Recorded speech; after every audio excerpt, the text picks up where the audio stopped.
This year, I set out on my most daunting adventure yet. But it wasn't because of the rough roads, remote destinations, or harsh conditions. Since my son was born, it has been my goal to take him out on one of my trips, just me and him, and it was finally time. We were in the western half of the US for a 5-week trip through Arizona and California with just the two of us. When we had him, people were quick to tell me I'd never go camping again, I'd never have time to travel, and I wouldn't be able to explore remote areas. But there's always going to be someone telling you what can't be done, and those people are wrong. Sure, overlanding has changed. Having a child with you does take more planning, more time, and more work. But not only is it possible, it's better.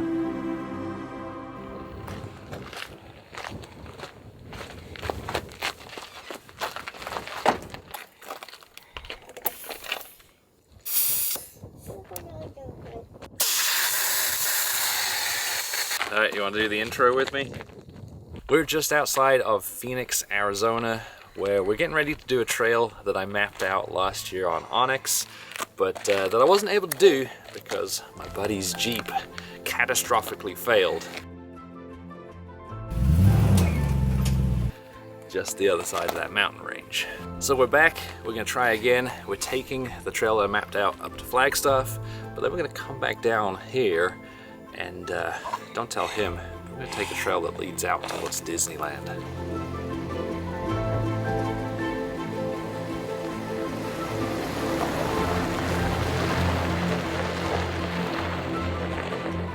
The trail I'd mapped out made its way from just outside of Phoenix over several desert mountain ranges before climbing up onto the Colorado Plateau and following the edge of the Mogollon Rim to Flagstaff.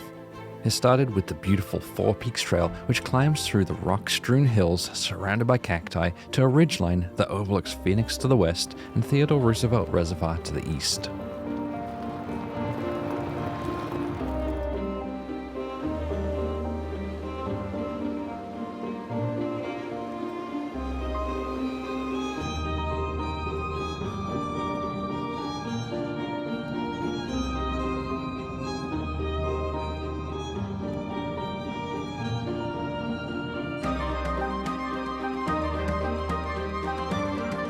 This was my first trip out with the new setup on my truck. I'd recently switched to the Alu-Cab camper on the back, which was installed and outfitted almost like a small apartment with long-distance family trips in mind. Normally, I like to take a quick shakedown trip closer to my home in Kentucky to find the kinks and problems. With several events on the calendar that I had to make, I decided to just dive in and take it out. That was a decision that would come back to bite me.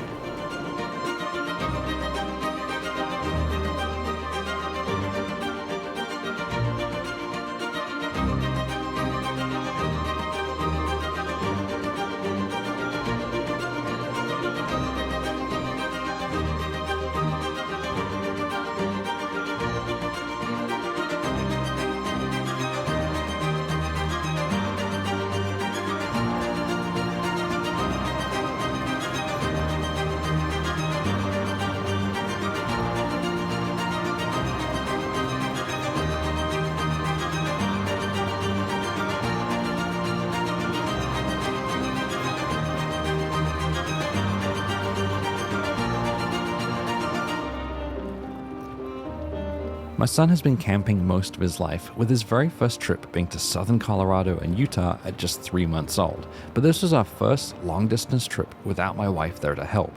It was also his first trip where he was big enough to be forward-facing in his car seat, which absolutely blew his mind. He also felt obliged to comment on my driving from the back seat. Uh-oh. Are you criticizing my driving? I love this trail because you got great variety in the views. As you come up, you're making your way through the cacti, which are really cool to see. They're really dense up there. And then you wind your way along the top of the ridge line, and you got views off across Phoenix to the mountains to the west. And then when you drop down the other side, you see that road winding off ahead of you all the way down to Theodore Roosevelt Reservoir. And it's just a really cool scenic drive. I really like it.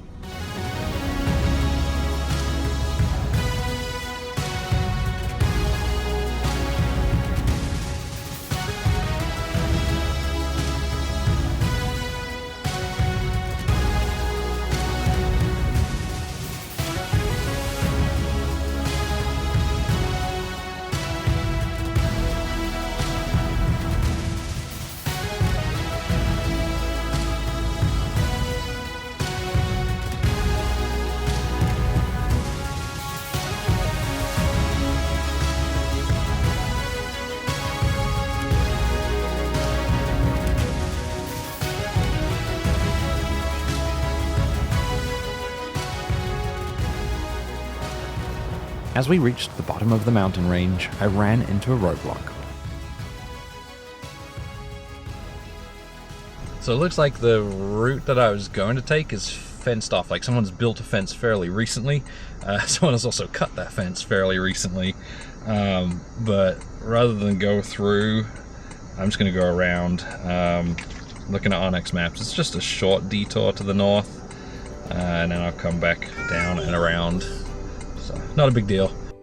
The detour took me north on around 3 miles of paved roads before turning onto an unpaved road that is apparently the main road to get to the settlements north of Tonto Creek and the reservoir. This is a road that involved multiple creek crossings used by cars, trucks, and even UPS vans. As I climbed out of the valley, I left the small towns and traffic behind.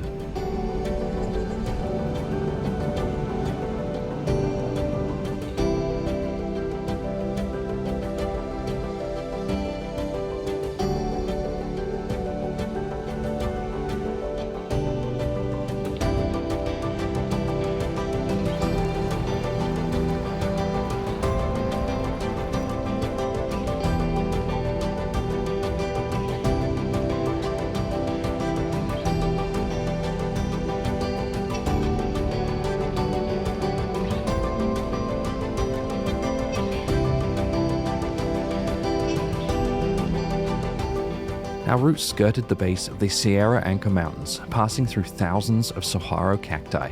The views were beautiful, with glimpses of the reservoir to our right and the rugged desert mountains and dramatic cliffs to our left. I knew this was the area I wanted to camp in, so started looking for the perfect spot using the maps and the drone.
We stumbled across this beautiful spot overlooking a canyon with a little creek that's flowing down it, and kind of came across this one mostly by chance. I was just flying the drone around and saw a little road go off to the side and decided to fly the drone up it and came across this spot, which is, it's fantastic. I really like it. My only complaint is that there are a lot of really big ants basically spread out everywhere. So I didn't want to set up a picnic mat and play outside, so we set up in the alley cab. And although we've spent several nights in our alley cab as well as in the Alaska Overland rental alley cab, this is our first night wild camping at ours. We had the extraction fan going to help pull cool air in, pulls a little bit, but my son apparently just turned it off and on again and off again. So I have to show you around inside so you can see what we've got going on in there. And I did a full build video on this, so I won't spend too much time showing you around, but basically we've got SHW off-road cabinets on either side, and then a nice fatigue or anti-fatigue mat on the ground, which is perfect for playing on. And we've set up his little camp kitchen here, so he's having fun making fried eggs and bacon by the looks of things. Although for dinner, for us, for real dinner, we've got a microwave here, and I think we'll do mac and cheese for him, and then I might do I got microwave roast turkey and microwave mashed potatoes. You can see the cows. What's that? That's a cow. And then that's a little baby cow called a calf.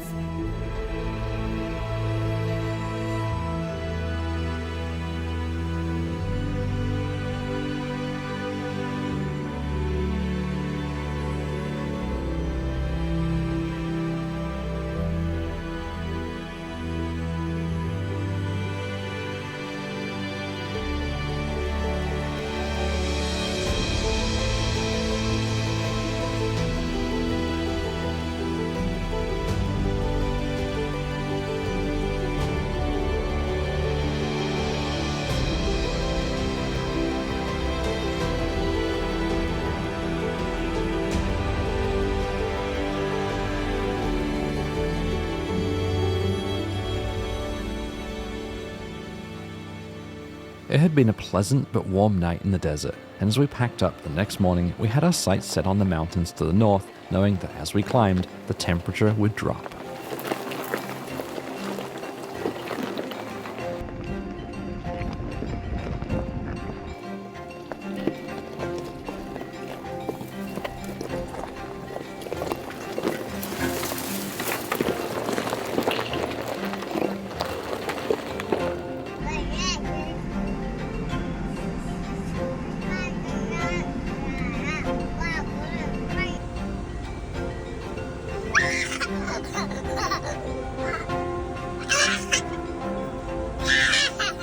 This entire route was put together using Onyx Off-Road, which is a mapping app that I've got up here on CarPlay.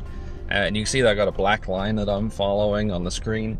That is the route that I created for this, but I created it using a lot of these other colored lines. So you got these blue lines are like medium difficulty trails, green ones are easy, and then you got like black and red or hard ones. And this one's mostly put together using the green suggested trails. So right now we're just on what's marked as an unpaved road. We're about to pick up this green suggested trail ahead of us. If you want to learn more about Onyx, I'll put a link to it in the description, and if you use that link, you get 20% off.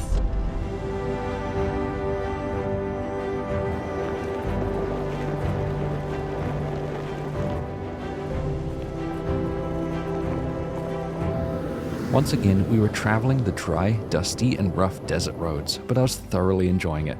Not only were we heading further and further away from civilization into the mountains, but the scenery was fantastic. We were treated to blooming ocotillo and thousands of densely packed saguaro as we crossed the hills.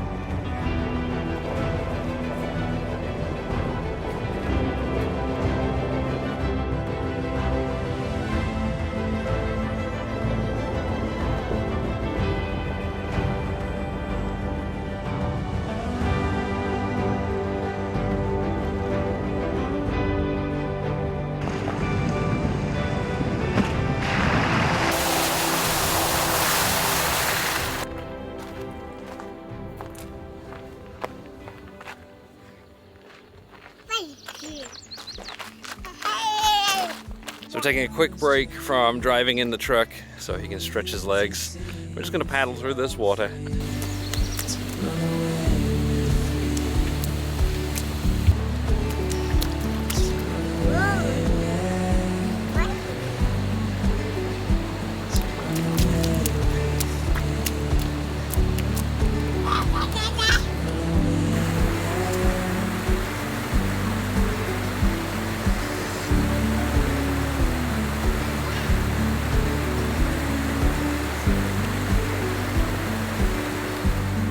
Well, that was a nice little break. I just got some snacks out the back for us both, and now we're going to continue on up through the mountains.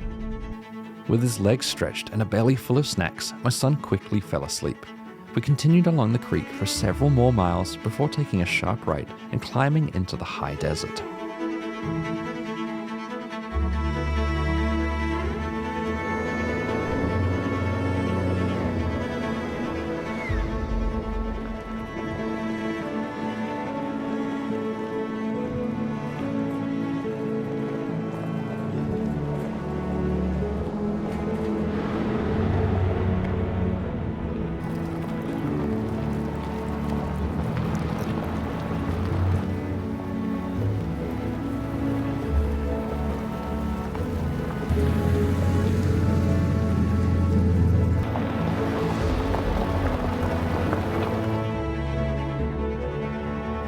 Although we'd left civilization many miles behind us, we ended up following a huge set of pylons across the hills and mountains.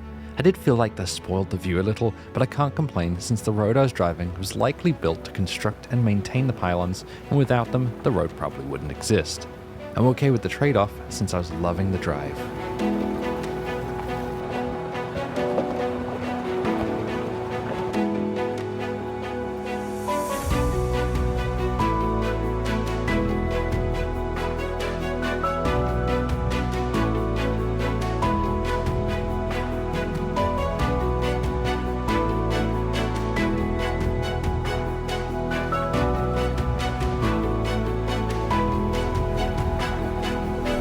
Been really enjoying this route so far.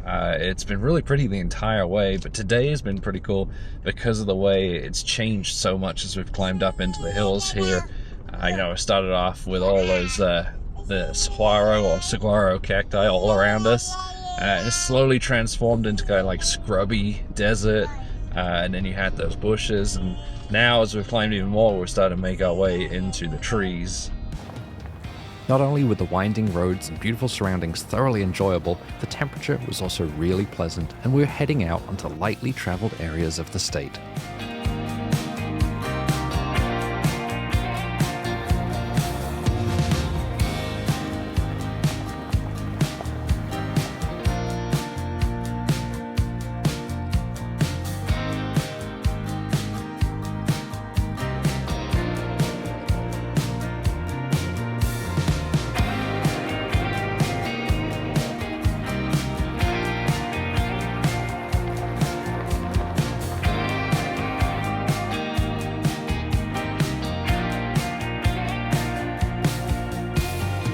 I was almost taken out by two side-by-sides just now. They both came around a corner coming really fast. Yeah, and both of them got sideways trying to avoid me, and they slammed on the brakes. So I'm a little more cautious now. I mean, I was going slow anyway, but I turned on my bright lights, my amber lights on the front, just in case the bright blue truck doesn't stand out enough. Unfortunately, I don't think the dash cam managed to capture much because the mirror that I've got on here at the moment as a dash cam, it's a little too high up. I need to extend it down so that it's not just recording the front of the mount.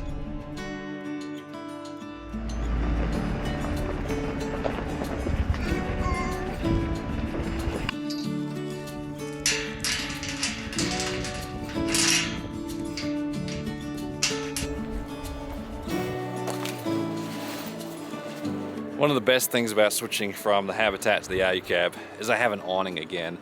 It's so nice just to be able to set up something like that and have shade to eat lunch in.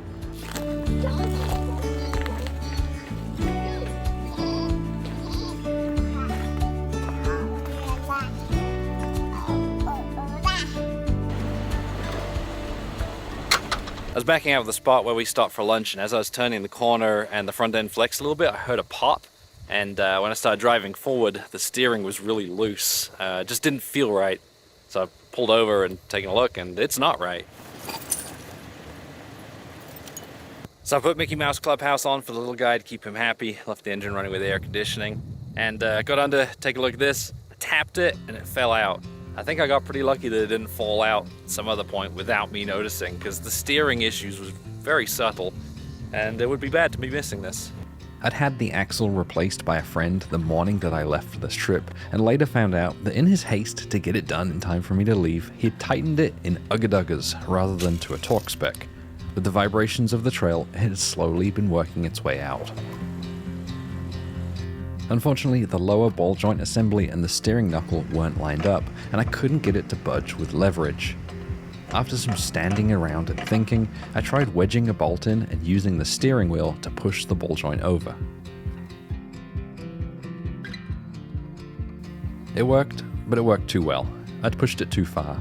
I tried turning the steering wheel the other way to try and get it back into place. Oh, it's gone too far the other way now. I can see where it's supposed to sit. I started going back and forth with a lot of really small adjustments, trying to get everything lined up. It took a really long time, but finally I got it. I torqued it down to 100 foot-pounds, which is as high as my torque wrench would go. Alright, I finally got it after a lot of effort, a lot of going back and forth, and it's in.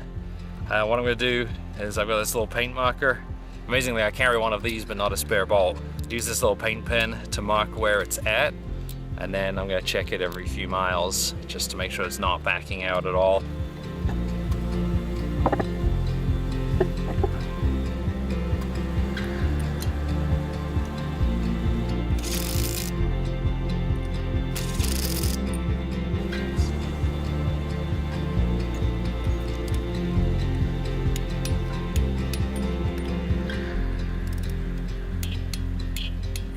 Alright, 6 episodes of Mickey Mouse Clubhouse later. I'm sweaty, I'm dirty, and I think it's fixed. At least the bolt's been sent home. So I'm gonna run it for a bit, check it for a bit. With about 30 miles to the nearest paved road, I really hoped it would hold. I did not want to pay the tow bill for a recovery all the way out there.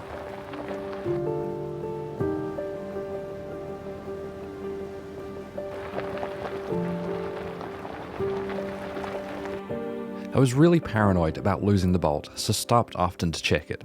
I stopped after a quarter mile, a half mile, then every mile or so before finally getting the confidence to go a few miles at a time after it hadn't moved at all.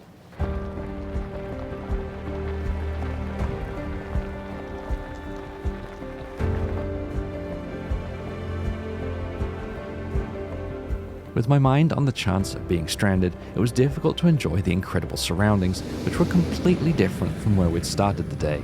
We'd gone from a dry, hot desert up to the cool and green mesas that border the Mogollon rim of the Colorado Plateau.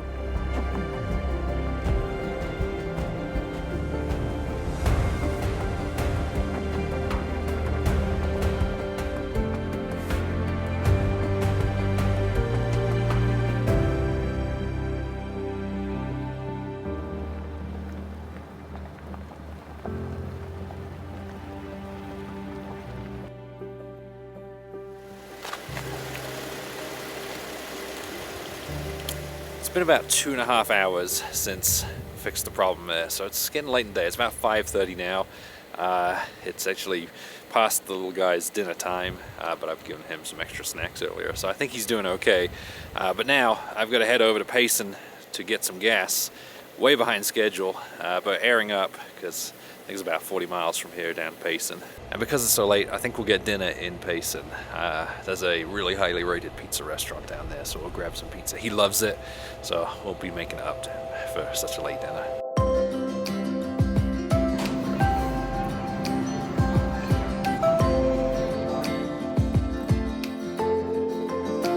With our bellies full of pizza, we headed out in the dark just east of town to find a secluded spot to camp for the night.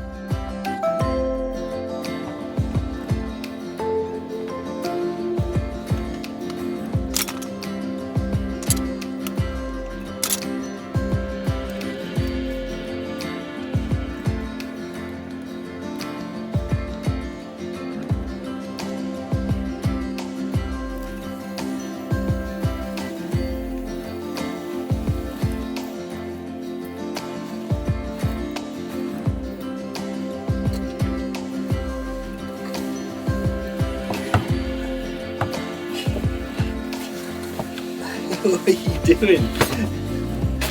Uh-oh. Alright, let's get you in the jammies.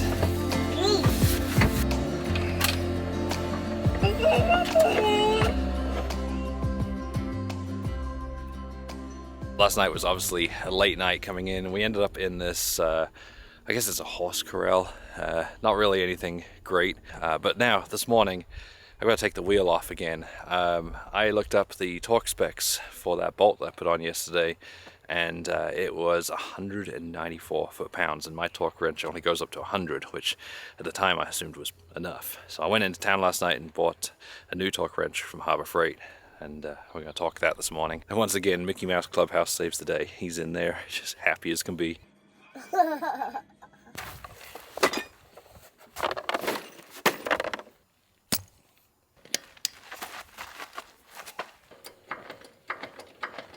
Looking back, retorquing the bolt might have been a mistake. Have you ever tightened a bolt only for it to suddenly get looser? Yeah, that happened to me.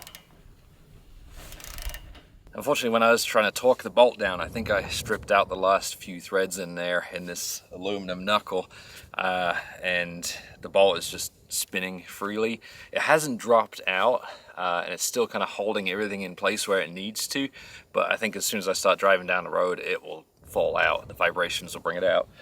So what I've done is a really cheap fix for now. I've wrapped duct tape around and then put this little roller cam strap, and these roller cam straps are amazing. They hold really well, and all that's doing is holding that bolt in place, so they don't actually need to be strong. They just need to stop it from dropping out, and as long as that bolt is held there in place, this isn't going anywhere. So I think that's going to be enough for me to get back to the highway, back to pavement, where I'm going to have a tow truck come pick me up and take me over to Summit 4x4. Thankfully, I already know them well because that's where we had to take Sean's Jeep last year when his broke down on this same route. So yeah, just got to get everything back together. I probably could drive this all the way to Summit, but it's 70 miles and I'm just not sure I want to do that. Thankfully, my wife was staying in the area, so after giving her the bad news, she started making her way towards us to pick us up. A couple hours later, I met her and the tow truck driver in Payson, where we got the truck loaded up and sent on its way to Summit 4x4.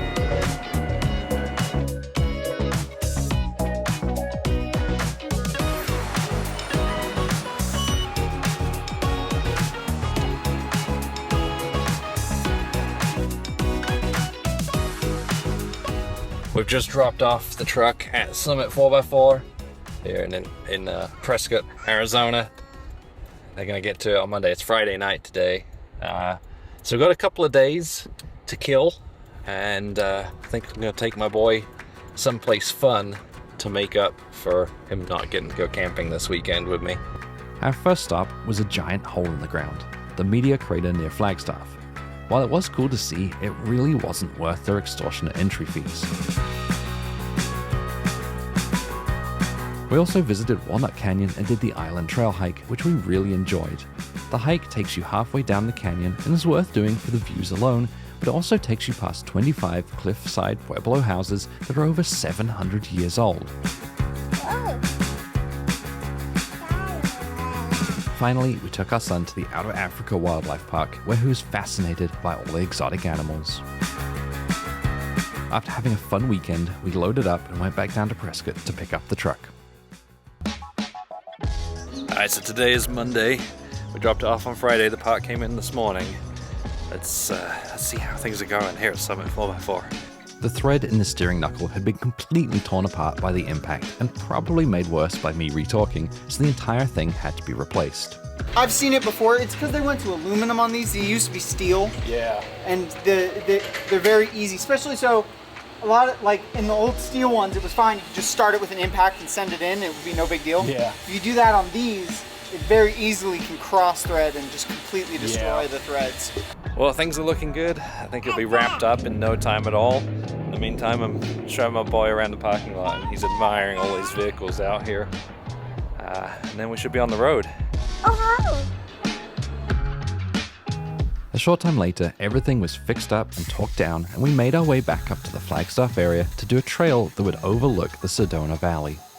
Well, we're back out. We did lose 4 full days of travel time, and unfortunately it cost me over $1,000. Most of that was tow truck fees.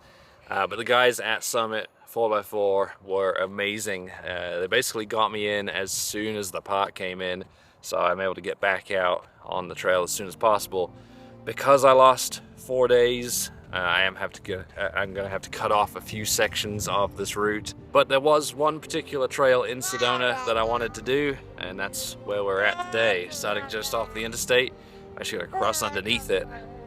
The trail I had wanted to do wasn't actually in Sedona, but went up to an overlook in the Coconino National Forest just north of the town.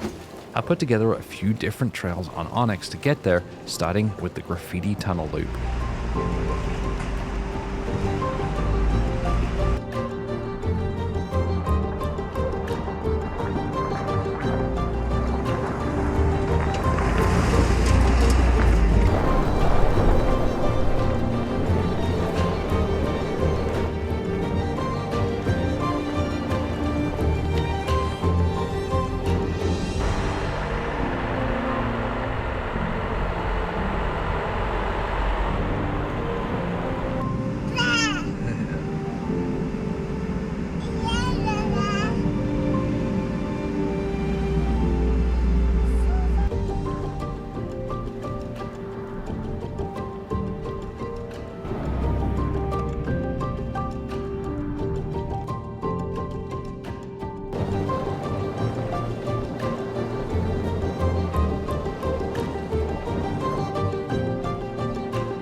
cool air of the forested mountains around Flagstaff was a pleasant contrast from the hot, dry desert we'd had the previous week outside of Phoenix. It's hard to believe that this route is less than 100 miles from the baking campsite that we'd stayed at on our first night of the trip.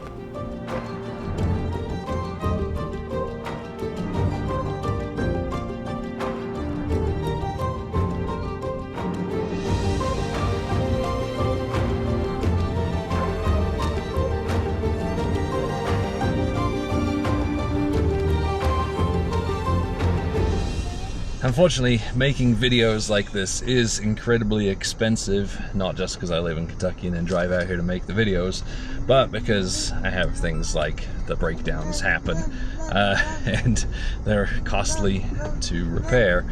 In terms of a business, YouTube makes a terrible business. It does not make a lot of money. I'd say 9 out of 10 of my videos are probably a loss, and only 1 out of 10 makes a profit at the most. You know, this truck was not paid for by YouTube, it was paid for by selling my house.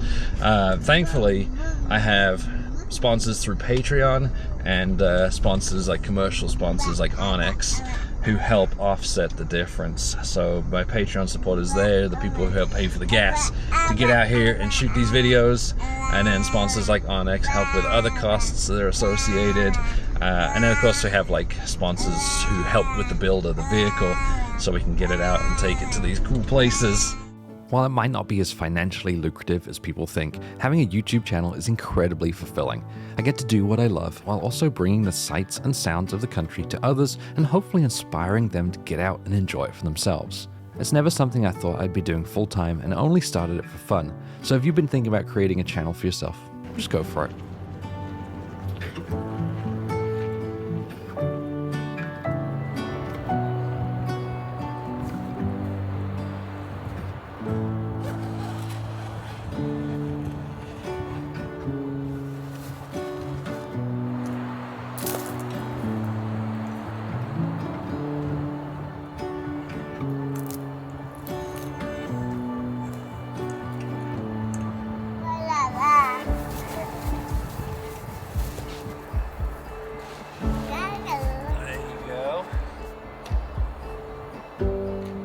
Just passed under the interstate and now we're heading uphill to an overlook that is over Sedona and it's supposed to be a really cool one.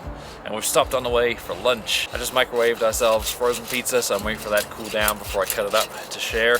And I'll tell you what, having a microwave is one of those things that people I think make fun of me for, but it is so nice to have, especially with a toddler. It makes meals so quick and easy. Yeah. You sit down.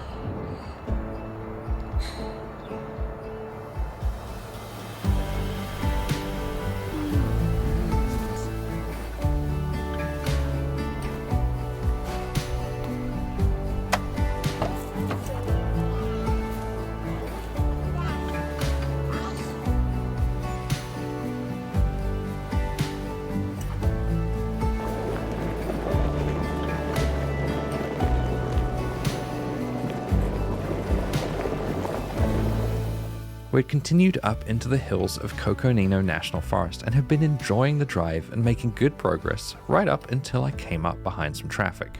I'm currently in a, I guess I'm the 5th vehicle in line in this little traffic jam coming up the hill here. Got 4 vehicles ahead of me, 3 of them with trailers going maximum of about 12 miles per hour. I think I've found them on the radio. I've asked them to let me past. So far nothing. I would like to do more than 12 miles an hour. I'm getting a little impatient now. Hey guys with the trailers, will you let me past? This has been going on for, I don't know, 45 minutes now. I've been following them through here at 5 to 12 miles an hour. They know I'm here because they talked about me on the radio. I've asked them to move over and I guess they're on a sideband or something. What I might do, see if I can take a shortcut. We've got a split in the road coming up where I can probably take a rougher trail and go faster than them. So I'm going to try that. This is where we see which way they go. The Onyx tracks, if that's what they're following, go straight here and loop around. However, it says there's a road to the left.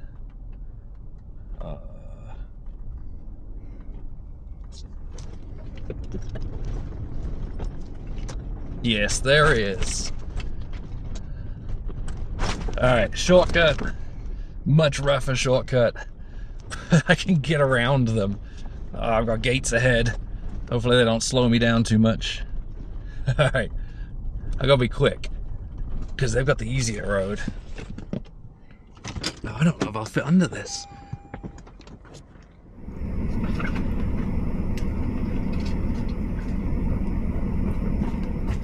The race is on. Welcome to the drama. Yep, just fit underneath. I've just got to average more than, I don't know, 10 miles an hour. The Tundra I was following has just turned off and is coming along as well. I don't blame them at all. It's getting a little rough. I'm doing less than 12 miles an hour. I've lost the road. Where does it go here? Oh no! My shortcut didn't work. It's all overgrown. I can see the road down there, the one that I want to get to. They're gonna be passing it any second. That's so annoying. Alright. Time to head back up. It doesn't go through. I was trying to get out from behind that crew because I'm like, Same. I don't want to be here all day. No, they know we're there because they're on radio talking about us. Yeah, I figured. After taking a little detour on the way back up, I noticed the group just went back the other way, so I'm not stuck behind them.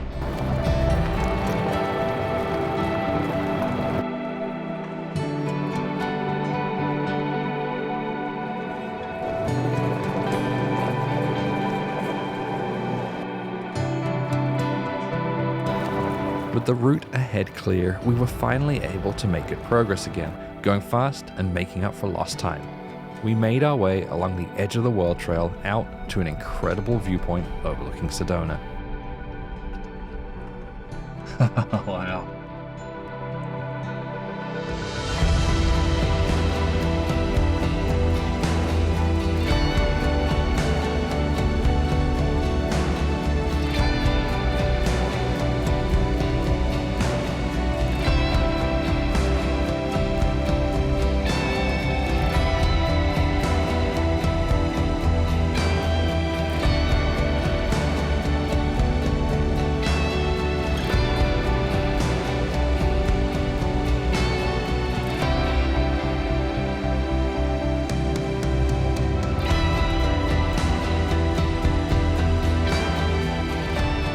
Well, this is quite an incredible view over Sedona and the Sedona Valley behind me.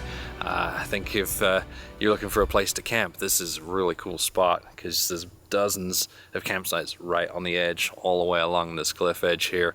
And actually it's probably going to end up being quite full today just because it's Tuesday before the show, and I imagine tomorrow night and even Thursday night it's going to be even more busy.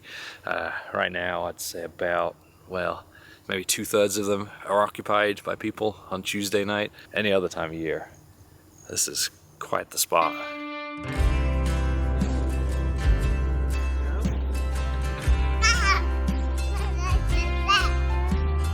you go.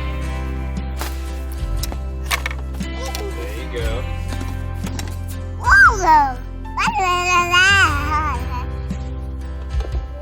We found ourselves a really nice secluded spot in the national forest. Obviously it doesn't have the views of the cliff edge, but it's a little more toddler friendly. I can turn my back on him at least and not worry about him walking off a cliff or something like that. It's also a lot more sheltered here. I can hear the wind above us, but there's not a breath down here, so that's really nice. Actually, I really like this spot. Yeah, this is your Indian food. You ready to put it in the microwave and have some dinner? You want to eat? Yes!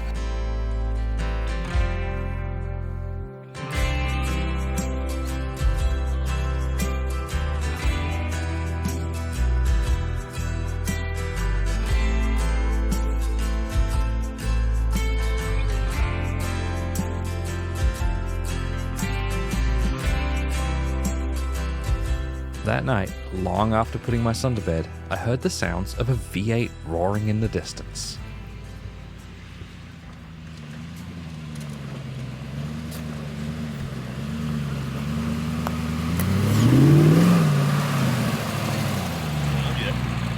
Hello. Hello. You know, I picked this spot because I didn't think any yahoos would be showing up. Long way today. Just to see you. I know, right? Well, I appreciate it. What? Yeah.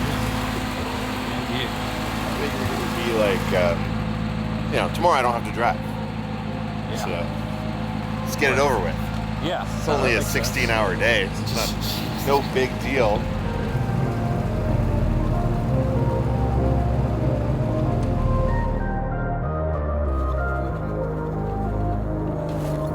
The next morning, Sean had gone into town to get supplies. I had to get ready for the show that weekend, so packed up and headed that way too.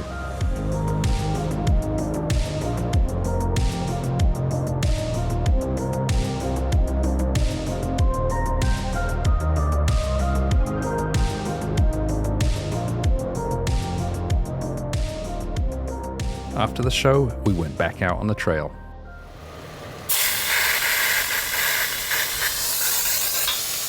We've just got done airing down because we have picked up a rough road.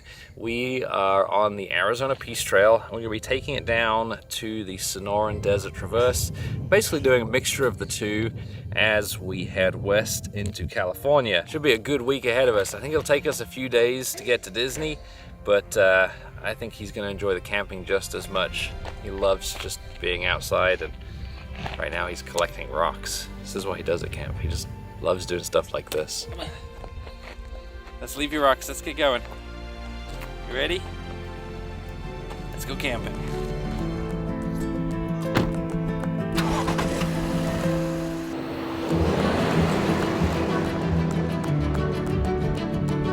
Once again, we were back out in the dry heat of the Arizona desert, this time heading towards the Kofa Wildlife Refuge, which sits about halfway between Phoenix and the edge of the LA metro area.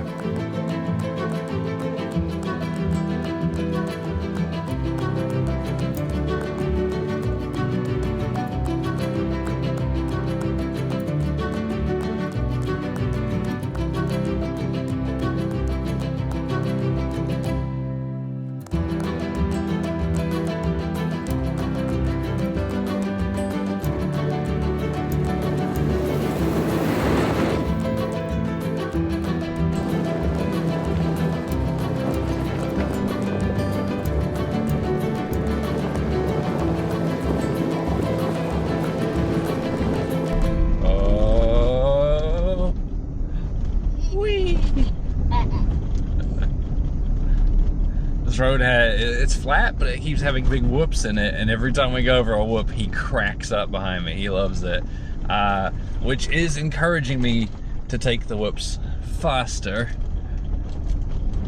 and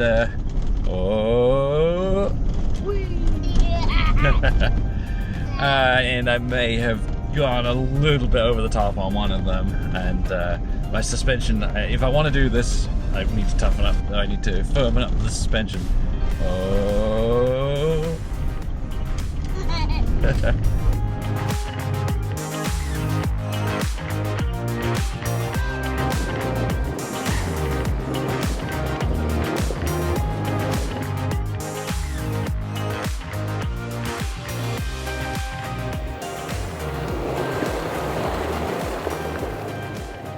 This route was actually recommended by my buddy Matt over at Ozark Overland Adventures. He sent me a link to the GPX file for it. So I downloaded it to my computer and then uploaded it to Onyx, put it in its own folder. That way, when I'm done with it, I can hide it easily and I don't have to have this big red streak going across my map. I like to keep it clean on my maps while I'm trying to navigate. We've just come up to a random, it says cabin.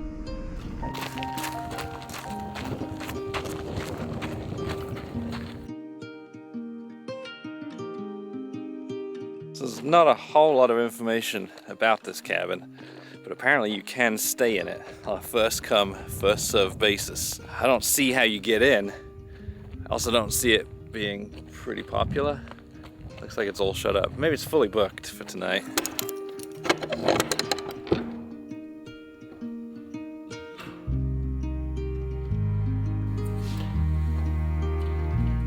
Well, it's not as grim or creepy as I thought it was going to be in here. There is a bed. There's actually 2 beds, one there, and then a fireplace for your comfort.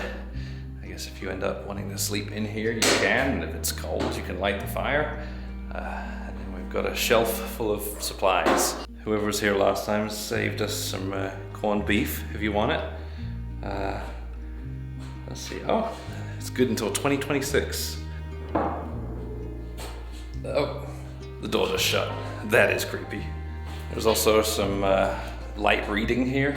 If you want to read the American Medical Association Home Medical Encyclopedia.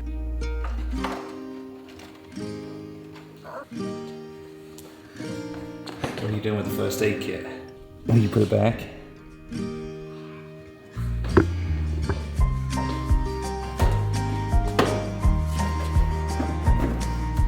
Thankfully, we've got our own bed, so we don't have to sleep in the one in the cabin.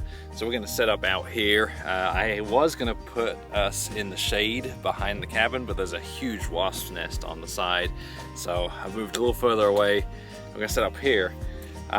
And we've got the awning, so we'll have plenty of shade. And this is a great opportunity to try out a new Amazon purchase that I just got. Really excited to use it, because it's really hot.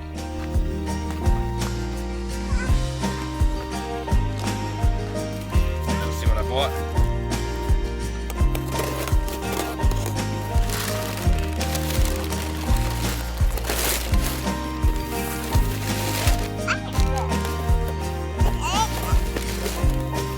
Inside this little box is a mister with little ties and then a little battery powered rechargeable pump. So this is gonna be a little thing to help cool us off.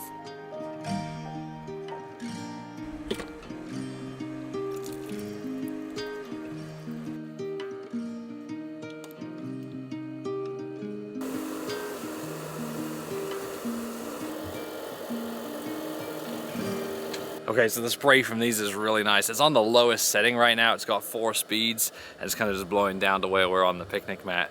It feels really good, especially in this heat. When you get up to the highest speed, like it pumps out a ton of water, but I also think it's probably gonna go through a ton of water, which is why I've just left it on the lowest setting. It's just kind of gently misting us. I do have a lot of water in the back. I've got 13 gallons in the alley cab. It also doesn't help when you have a toddler that's constantly playing in the water bucket and spilling it all over himself. Probably feels good now that he's soaking wet, but it does mean he used a lot of the water up already. But yeah, I like this. I'm glad I got it. It takes up very little space. So I'll put a link to it in the description so you can check it out.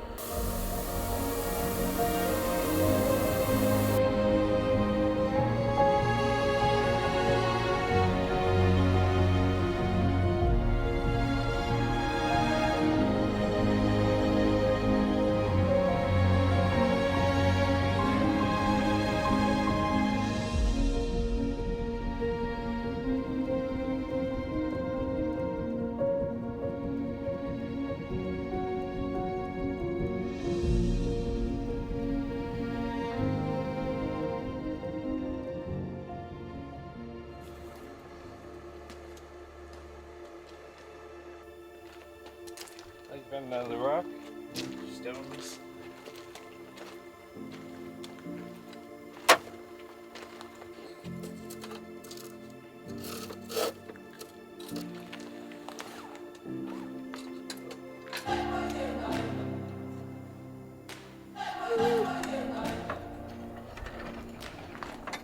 It's amazing how quickly it's warmed up this morning. It's currently 26 degrees Celsius, 79 degrees Fahrenheit, and I'm sweating.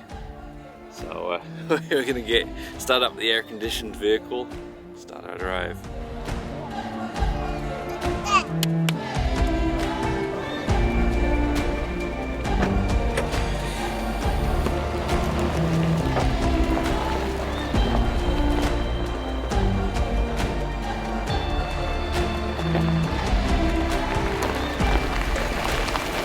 Back Back in the air-conditioned vehicle, we continued our drive through the Kofa Wildlife Refuge. The refuge was established in 1939 and takes up almost 700,000 acres of the rugged Sonoran and Yuma deserts spanning the Kofa Mountains.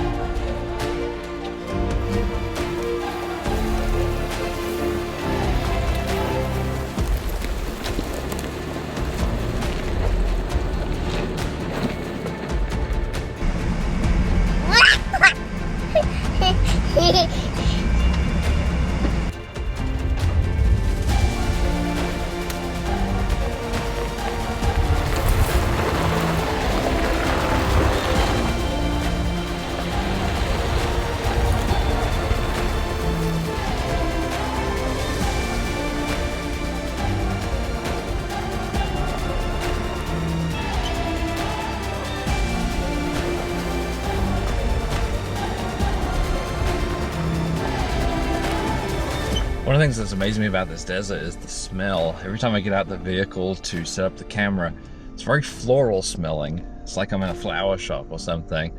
And looking around, you know, there's not a lot of flowers. All the ocotillo are blooming, and then there's flowers at the top of all the different cactuses or cacti or whatever I'm supposed to say there. But the smell is way stronger than I thought it would be for those few flowers that I can see. Like I say, it's kind of, maybe it's like I'm walking past a flower shop.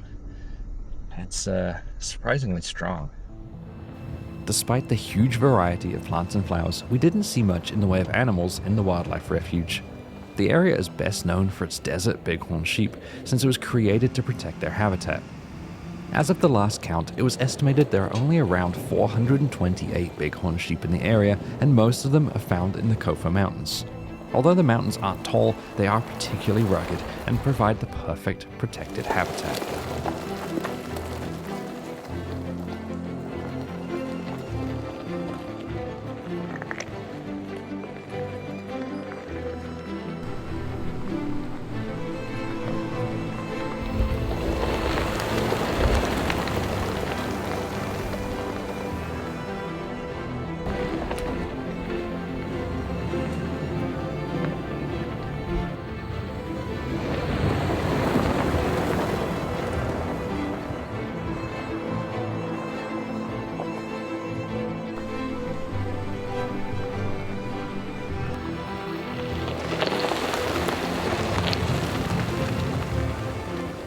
We just turned off the main route to do a little side trail that is recommended both on Onyx and by Matt, who told me that it's worth coming down here because there's spectacular views and some great campsites along the way.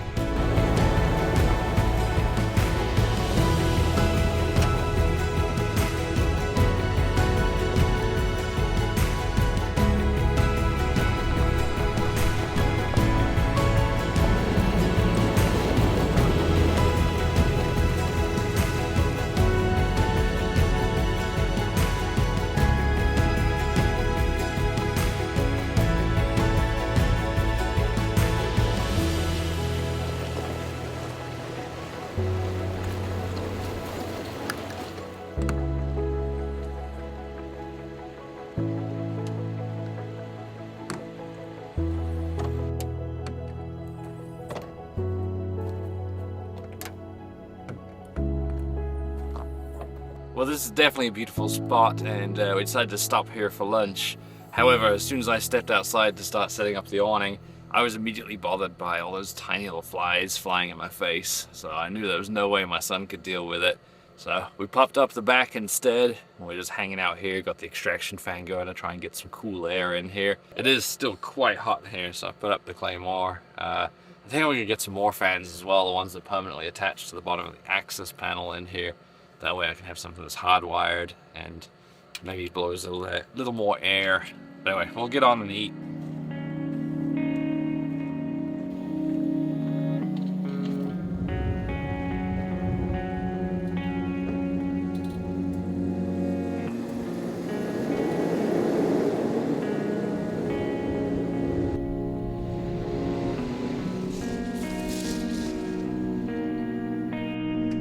Coming out of the canyon, I noticed an abandoned looking vehicle, so slowed down to check it out. He seemed like a nice guy. You never know when you come across people out here. I was looking close because I wanted to make sure there was someone, you know, see if people were okay in there. But you never know. Some people are just out to get away and, you know, work or hike, camp, and they're the normal people. And then there's the people who kind of, they live like this. And sometimes you want to avoid them. But yeah, I was going past slowly and peering in because I wanted to make sure they were okay, but at the same time didn't really want to get out, especially with my son here. So glad he was okay. He seems like he's enjoying it. He was just saying that he's been hiking up the tops here and a bunch of wild sheep out here, and he's just working. It's just I've got one bar of Verizon here. He said his hotspot and his antenna, I mean, he's got enough to work. So that's cool. He also said I'm the first person to come by in 3 days, so I'll say this place does not get a lot of traffic. Heading away from the canyon to the west, the road got a little rougher, and I could see why not many people would come through here. While it wasn't difficult, it made progress slow.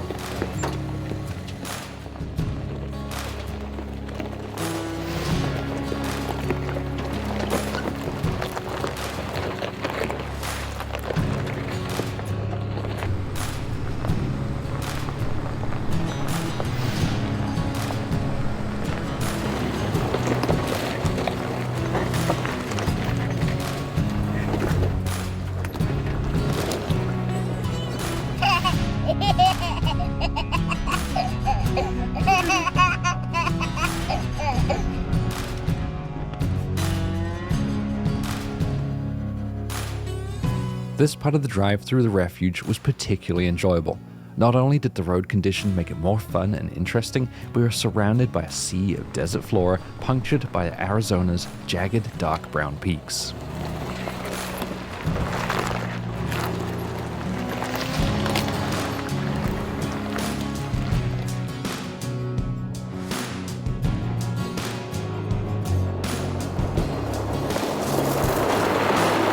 I really can't get over all the smells out here. You know, first it smelled like flowers, and now this afternoon it smells like old lady perfume, but not the kind of old lady perfume where she bathes in it.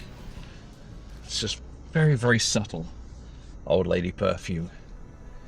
I don't know what it is, but there's lots of smells out. It's always very floral out here. As I left the Kofa Wildlife Refuge behind, I once again picked up the maintained pipeline road that I'd used to get into the area. The road was built during the construction of the El Paso pipeline, which transports natural gas from Texas to California and has since been used as a route for bigger and bigger power lines through the Arizona desert.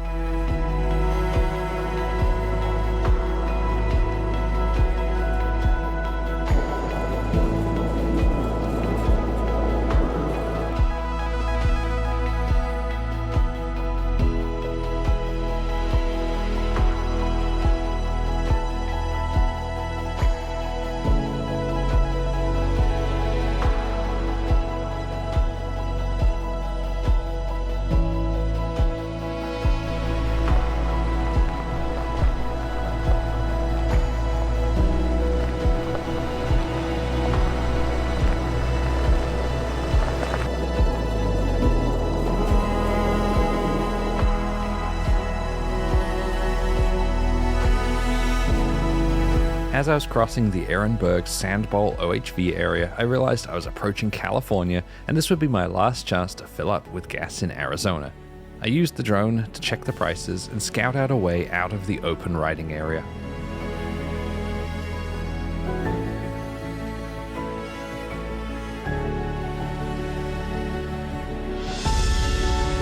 Following the Colorado River, I started looking for a place to camp.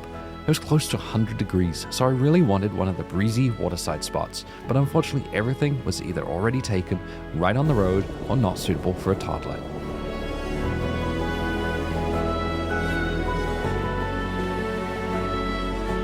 I continued the hunt for a spot for the night by turning back east into Arizona and heading out onto the scorched BLM land that borders the Trigo Mountains.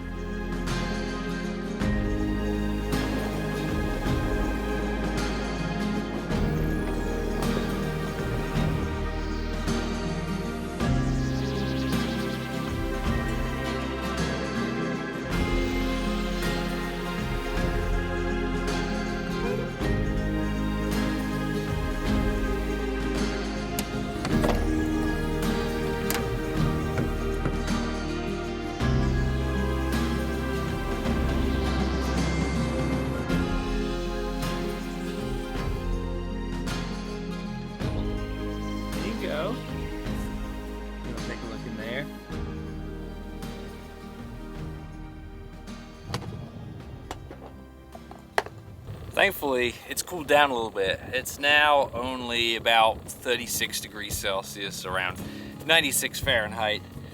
So it's stinking hot. But there's a good breeze. We've got the misters going. There's no little flies here driving him nuts. Actually feels good with the misters on us. Now all I need to do is get this guy some dinner. Want some mac and cheese? Yes, he does.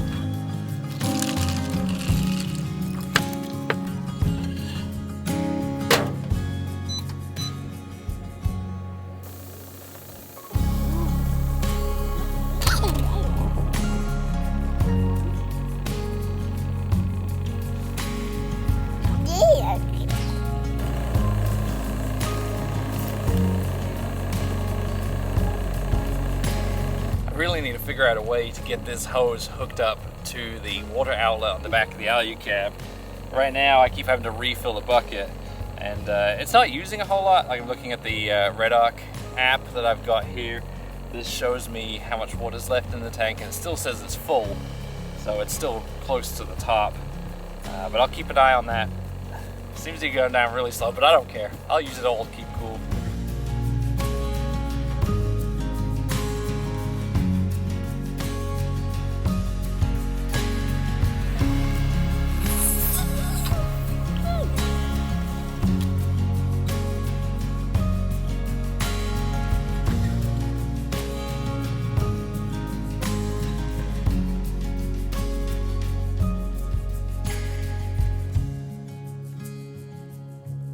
It was incredibly hot last night, and neither of us slept particularly well. I know he's pretty grumpy this morning, not his usual cheerful self. Right now it's about the coolest it's been all night, although the sun is coming up, so it's starting to warm up a little bit, but it's definitely warming up in the camper as well. So we're gonna get breakfast going and get on the road as soon as possible. We've got some miles to do as well, so we head west today.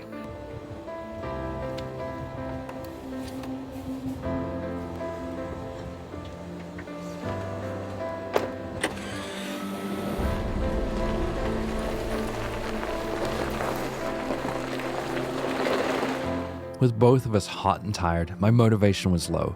While I thoroughly enjoy what I do and think that taking my son on these trips is an amazing opportunity for us both, we still have our bad days. Although nothing in particular went wrong, this just happened to be one of them.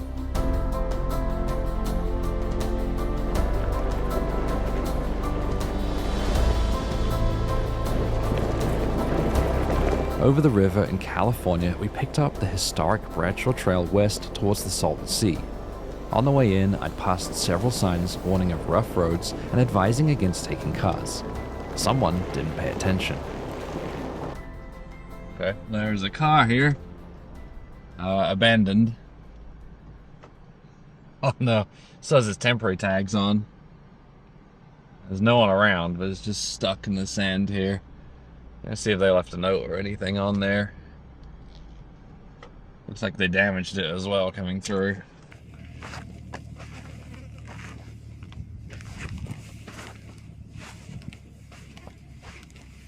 I don't know, based on the way this thing is beat up, with bits torn off everywhere, obvious scuffs down the side, footprints on the roof.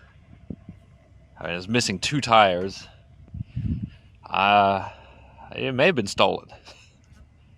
I don't know. I don't know many people who treat their own personal vehicles like this. I don't know. I'll take a picture, maybe send it into the sheriff's office. I don't really know what to do when you find a vehicle like this just out here in the middle of nowhere. Well, this isn't something that I was expecting. Onyx Off-Road, I was saving a waypoint here, so I had the coordinates of it. Onyx Off-Road actually has a waypoint for an abandoned vehicle, so I saved it using that pin, and I'll just, I guess, like I said, I'll give the local sheriff's office an email, send them pictures, got the plate, got the VIN, and the location. I went onto the sheriff's office website, and they don't have any kind of online reporting form or anything. It just tells you to call a number. Try calling a number every time I got through the answering service. I just got hung up on. So I don't know what's going on there. I don't know if it's because I'm calling with Starlink and it's, you know, not a local call. I don't know, but I wasn't able to get through. Ended up finally messaging them on Instagram instead. Oh, I'm coming across more parts of vehicle as we go. There's it's like tire here. Whoever drove that destroyed it. You know, 2 tires completely missing. They obviously drove on the rims for a while as well because the inside of the rims are torn up. And it looks like wires are torn out, like the brake line's missing on one of them. There's ABS wires just wrapped around everything. They made it away. Hopefully they got out. You know, whether they stole it or not, hopefully they made it out somewhere, because it's hot out here and we're quite a long way from any kind of civilization.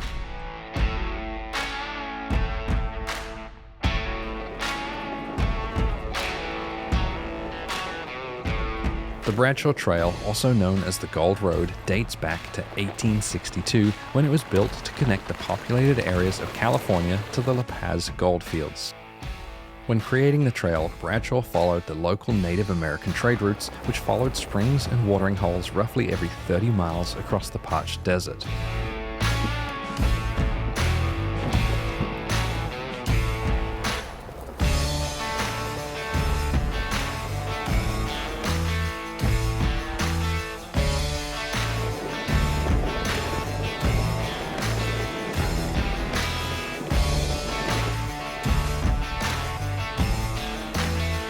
Over 50 years ago, the area along the Bradshaw Trail was used for light tank training, which is apparently what left all of the stripes that you see in the ground today. There are also some weirder sights out in the desert.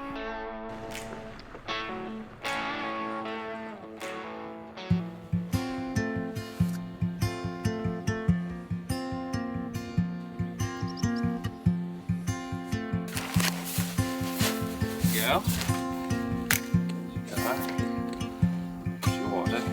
Interestingly, our spot for lunch is right next to an abandoned boat in the middle of the desert. And I guess we are at a wash, but I don't really think that explains how the boat got here. It's not like the boat could have floated along this wash. Right now it's dry, and I bet it floods a couple of times a year at most. And you probably wouldn't be taking any boats down it when it floods either. So, I don't know. Who knows what the story is. But here under the shade of the awning, it's not too bad of a temperature. There's a nice breeze, which is keeping us cool.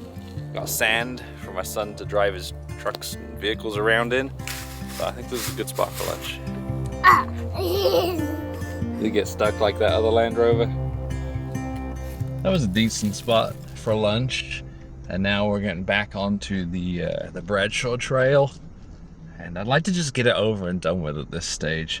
What I'm hoping is that by around 5 o'clock tonight, we can be somewhere a little cooler, somewhere a little, if not closer to the coast, maybe a little higher in elevation. That might be wishful thinking based on the speed that we're doing this.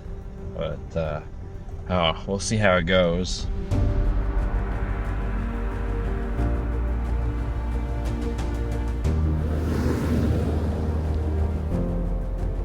The original Bradshaw Trail was 180 miles long, and travelers would cross the Colorado River on the Bradshaw's Ferry. Today, just 70 miles of the original graded gravel road remains, and heading west, it steadily gets more and more rough and unpleasant.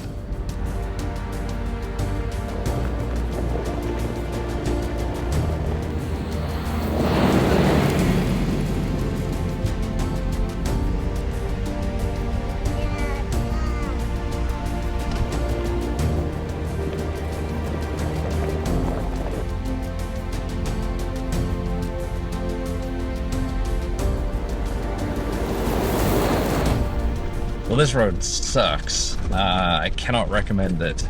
It's the Bradshaw Trail, part of the Scarf Traverse, and it's very bumpy, very washboardy. Right now I'm doing about 15 miles per hour. If I go much faster than that, it's awful. If I go much slower than that, well, still just as bad. And everything in here is rattling, being shaken constantly. Something squeaking in the back, it's driving me nuts. Yeah, I'm not having fun on this part. I'd recommend skipping this part because it's a long, long way of just being rattled constantly. And it's not even like it's pretty here. You know, off to my left is just scrub. as far as I can see. I do have some mountains off to the right, but you know, they're not that great. I've seen better. So yeah, do yourself a favor and skip this. Maybe I was just being extra grumpy due to the lack of sleep, but after about 60 miles, I was over it and decided to turn off and take another route out along the Red Canyon Jeep Trail. It ended up being a great decision.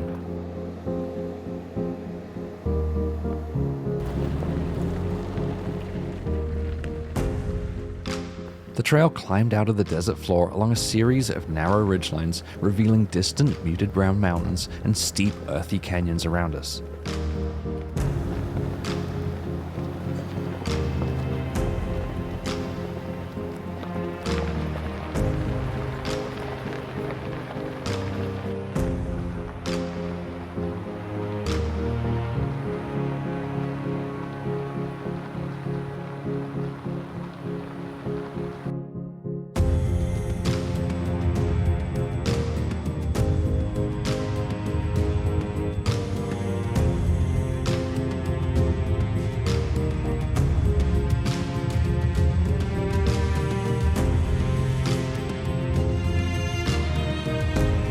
The Red Canyon Trail had been a lot of fun. It was a nice change from the rocky and rough desert roads, and the change in scenery had been refreshing. At the end of it, we dropped down to the canyon floor and through some narrow gaps.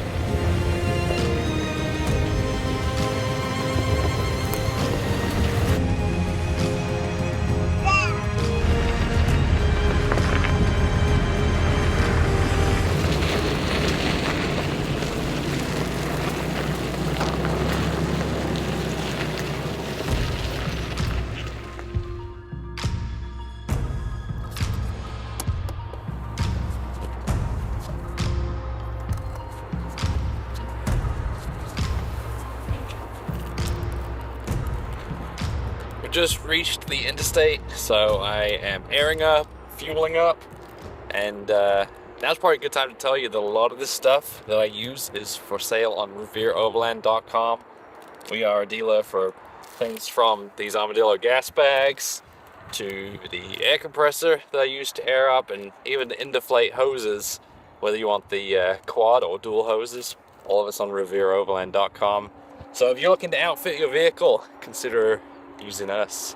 Go to my website. Technically we could sell rotor packs as well, but we don't because I prefer these. Much quicker, easier, don't need a special mount for them.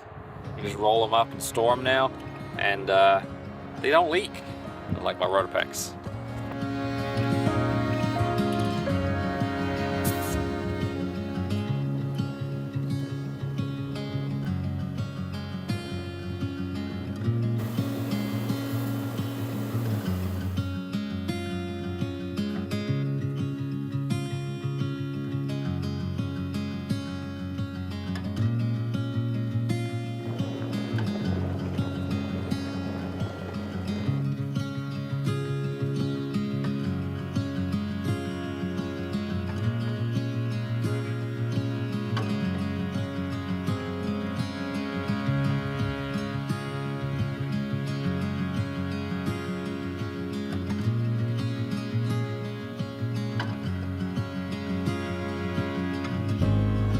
Well, we didn't make it into the mountains like I wanted. It was still a couple of hours away and just ran out of time. Got to get to camp at a reasonable time.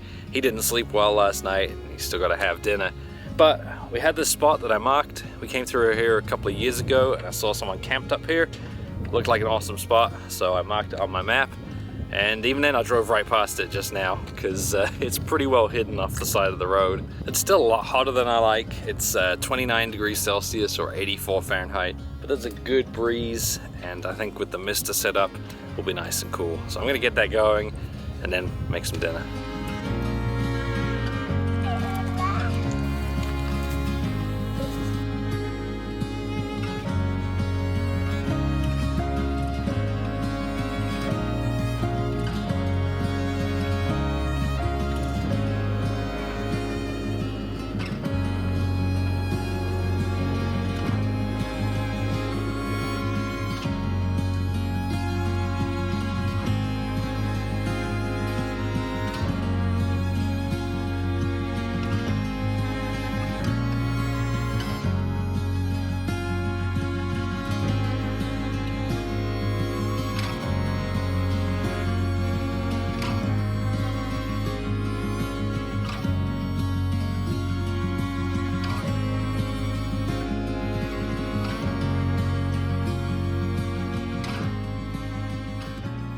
morning. This trip is not over. We are going to continue in a few days, but now we are heading to Disney, which for some reason I'm kind of excited about. My son obviously has no clue what's going on, although we did go into that gas station yesterday and he got excited because he saw Mickey Mouse toys, so I think he'll really enjoy it. But we'll see you again, probably airing down on some trail after this little break.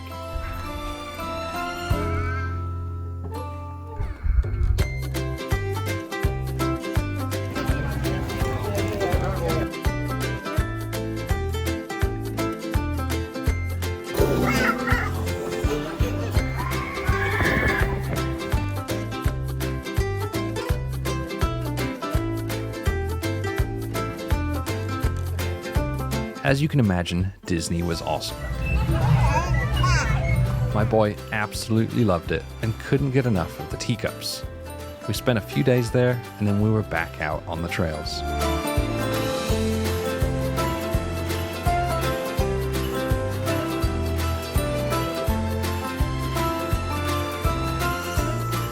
Having spent a few days in and around LA, we were ready to escape.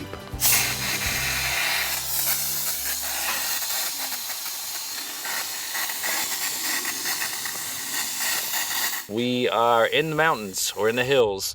It is much more pleasant than in the desert. I want to say it's like 75 degrees right now. And as we climb, it will probably get cooler. And hopefully we'll find a nice, cool campsite for tonight. We had a lot of climbing ahead of us. The road curved its way up along hillsides with the neighborhoods and businesses below.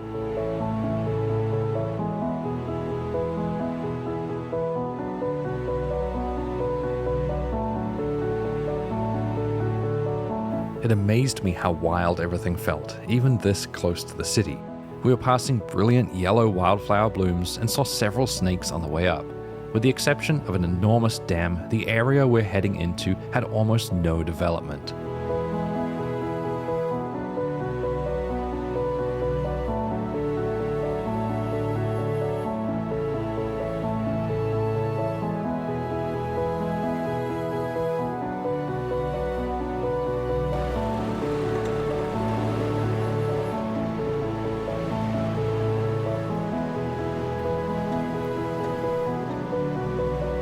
This has been a really cool trail. I'm really enjoying it.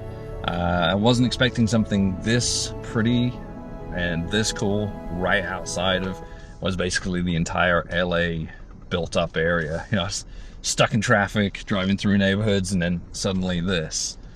So I'm really enjoying this. It said that it was kind of rutted and washed out in a few spots, and there have been a lot of small washouts. It's been very slow going just because it's super bumpy with all those little ruts, but I'm still enjoying it.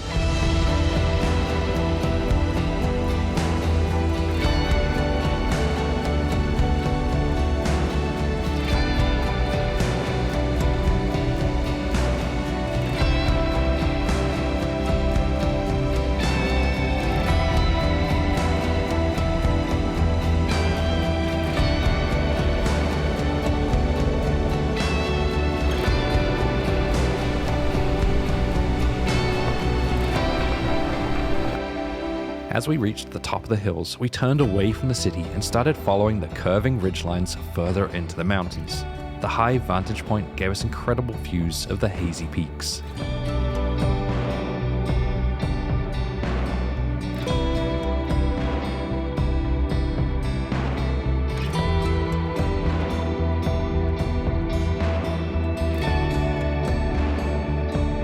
There's a hill up ahead of me with a huge R on it, like enormous. I have no idea what it's for, but I'm just gonna assume that it's for Revere Overland. This seems likely. They probably heard I was in town and decided to put a big R up on that hill for me.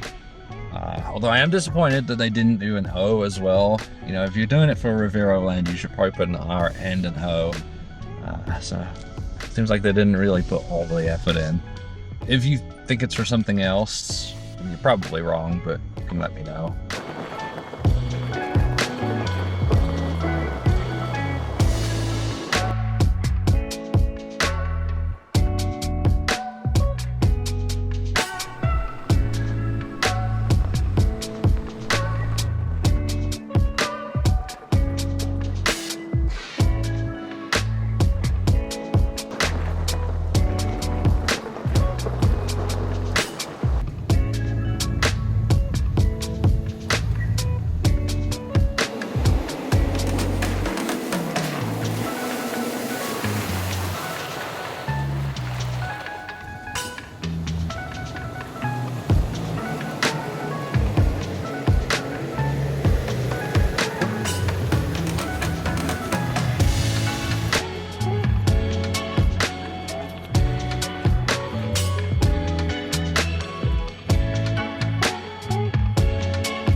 It's getting late enough in the day that we're starting to look for a spot to camp. It's been very slow going these last few miles, very bumpy, as you can probably tell, kind of rocky in a few spots. Not difficult, just slow going. I pulled up the satellite view on Onyx, and actually there are a few spots not too far ahead. I think we'll probably end up taking about 20-30 minutes to get there. And there's a place that's labeled as a campsite on Onyx, so that'll work. I know he's getting a little impatient in the back. I try and be done by 5 each day, and it's 4:50 right now.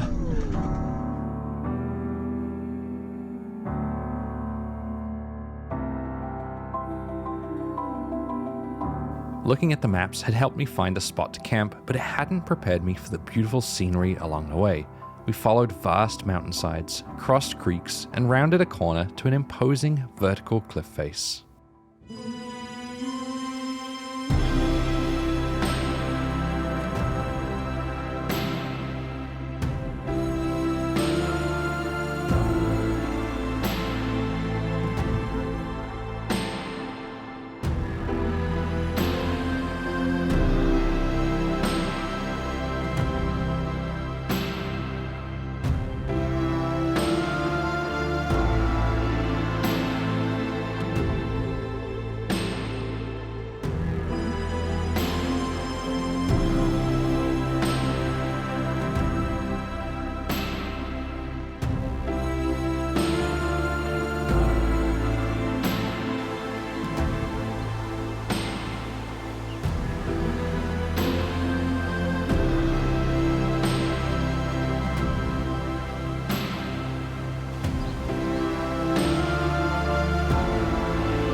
What do you think? It's cold. Splash, splash, splash.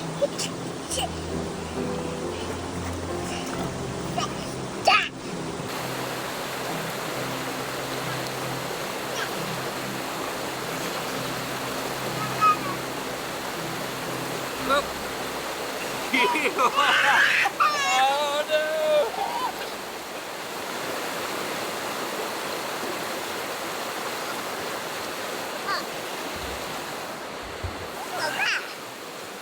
Well, this is a beautiful creekside campsite. I couldn't help but go out and do a little paddling. My little man wanted to do a little more than just paddle. He can probably confirm that the water is very cold. I think I managed to catch him before his face went under. It's a little wet, but that's mostly because I caught him with wet hands. I think he's okay. We're gonna go change his clothes now and make some dinner. Can be life-giving, although might disagree. If most our lives are lived in black and white, it makes the gray so hard to see. I decided tonight I'm going to do a time lapse, although I can't decide which way I want to shoot the time lapse. If I shoot it along the valley behind me, I will get the North Star is like right there in the middle, so I get the stars rotating around the center point, and a little bit of the Milky Way coming across. I use the app PhotoPills to plan that out. It's got a night augmented reality thing that shows me where the stars are going to be. If I shoot in the other direction, I'll have the truck in the shot, but the background's not nearly as cool.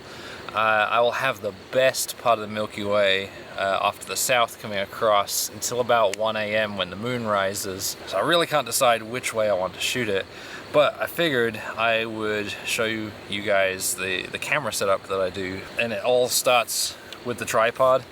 So I have a Peak Design tripod. For my camera, I use the Sony A7 III. For the lens, I have the Sony 20mm f1.8. I will set the ISO to 640 and then the aperture to 1.8. I'll do 15 seconds like that. Forgot to mention I also have the IceCo little battery bank that I use to keep it charged for the night. I decided I'm going to set it up this way, and I'm going to go ahead and turn it on and get it shooting for the night because I'm going to bed.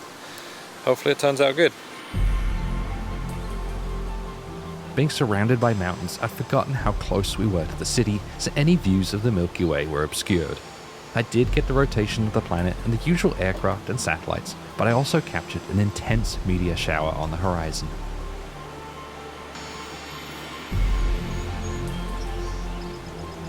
Good morning. It's about 8 o'clock in the morning and has just hit 24 degrees Celsius or 75 degrees Fahrenheit, and that's pretty much as hot as it's going to get today. But it's amazing how quickly it warmed up. It just immediately got hot and then just stays this temperature for the rest of the day. But it's still much nicer than what we were dealing with, so I will take this. Now we're going to pack up and we're heading basically around these mountains to a viewpoint that's somewhere over there.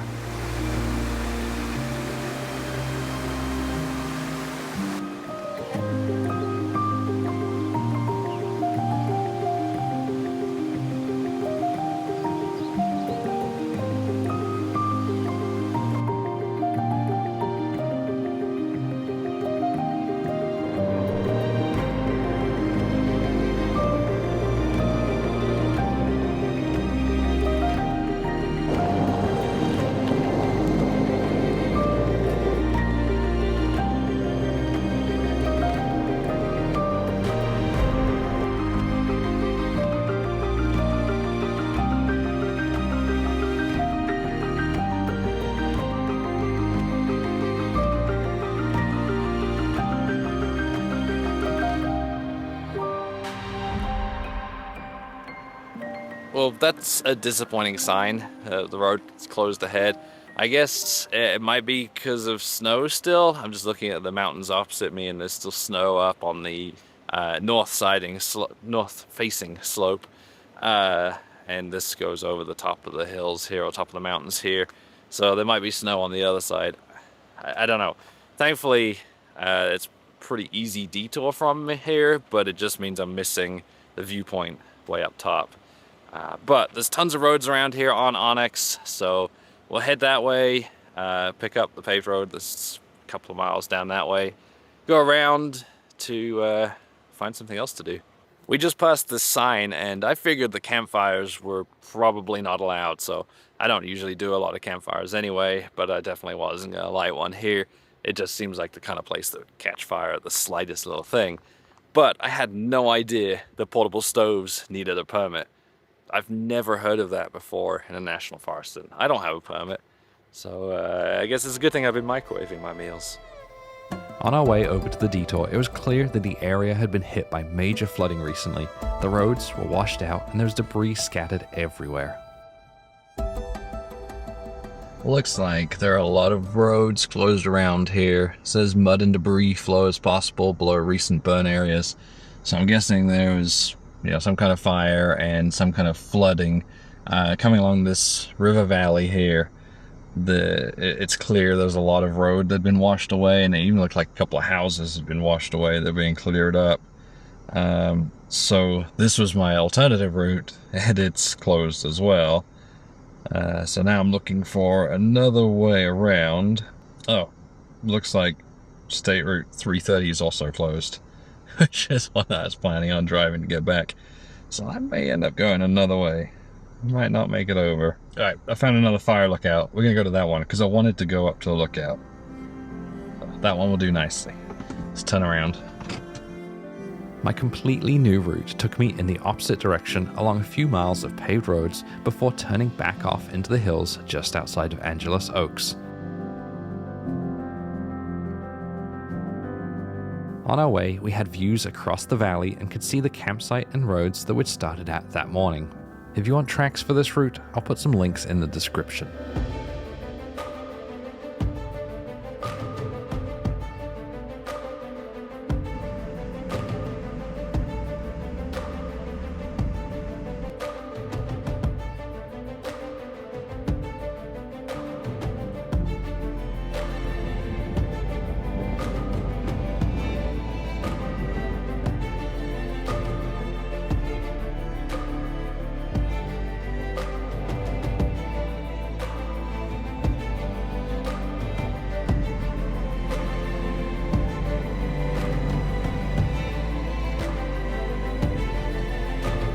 Rounding the hill towards the fire lookout, we caught our first views of the city again.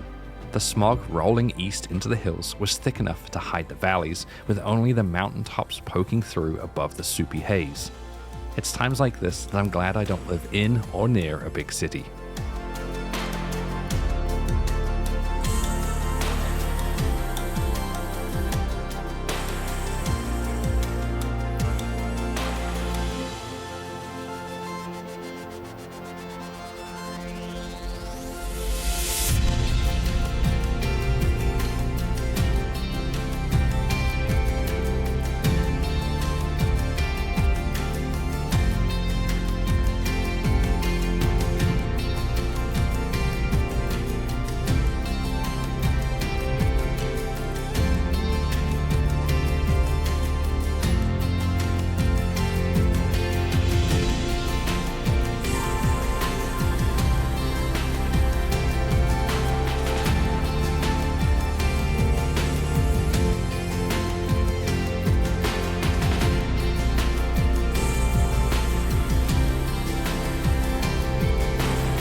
The Morton Peak Fire Lookout was first established in 1934, then rebuilt in 1960 after the original was burned down. Visibility from the lookout is limited thanks to the thick Greater LA smog, so it was abandoned in the 70s. In 2001, it was restored by volunteers and is now manned by friendly volunteers who are happy to invite you up and will welcome children into the Order of the Squirrels.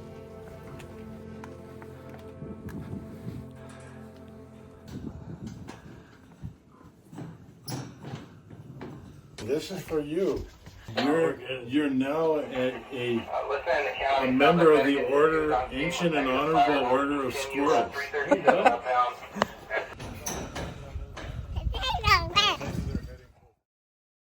From the tower, it's a short but steep drive back down to the road.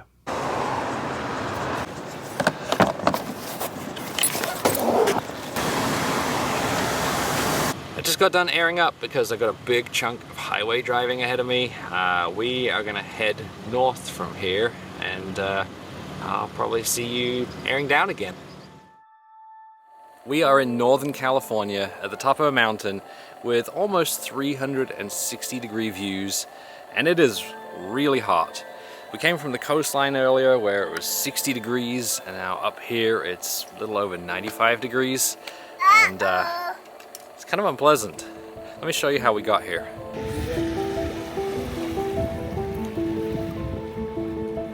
We'd started our day at the well-known glass beach in Fort Bragg, where all that's left of a former dump are thousands of worn and rounded glass pebbles. Whoa. Unfortunately, a lot of the visitors collect glass, so less and less is there for us to see. From there, we took the beautiful shoreline highway north along the beaches and cliff tops.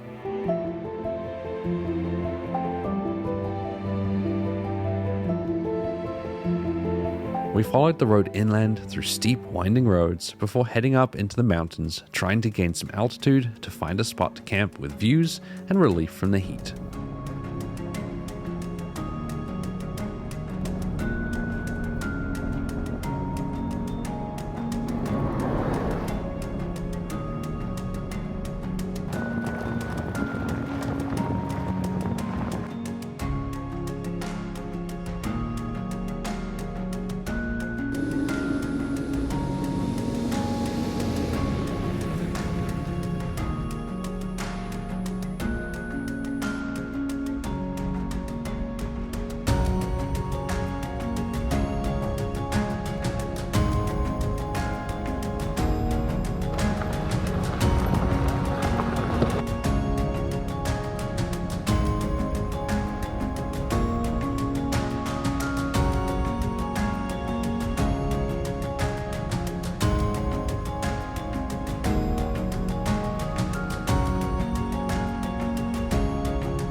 The spot I found to camp was in a small patch of BLM land nearby, one of the only areas that would allow dispersed camping. Looking on the satellite imagery, I'd seen a narrow dirt road that dead-ended at the tip of a ridgeline. It looked good on the maps, but I was not prepared for the perfect views I found when I got there.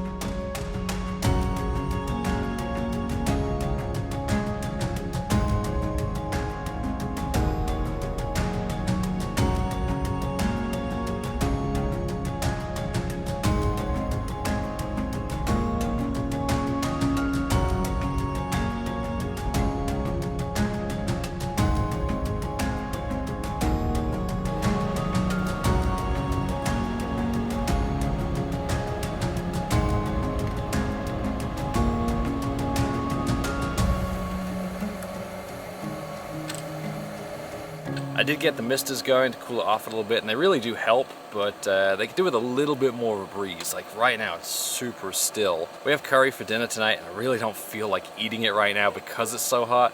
So I think I'm just gonna sit down here under the misters, relax, and play with all of these trucks and some of this Lego.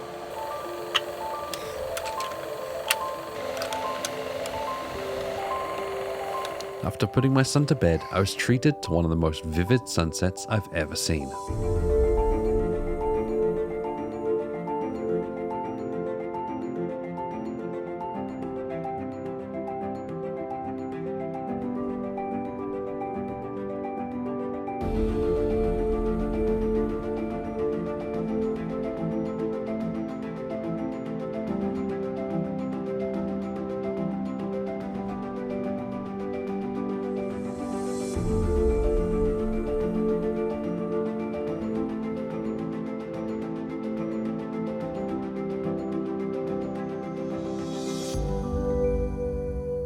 Last night was really hot. The wind, what little breeze there was, just completely cut out at about 1 a.m.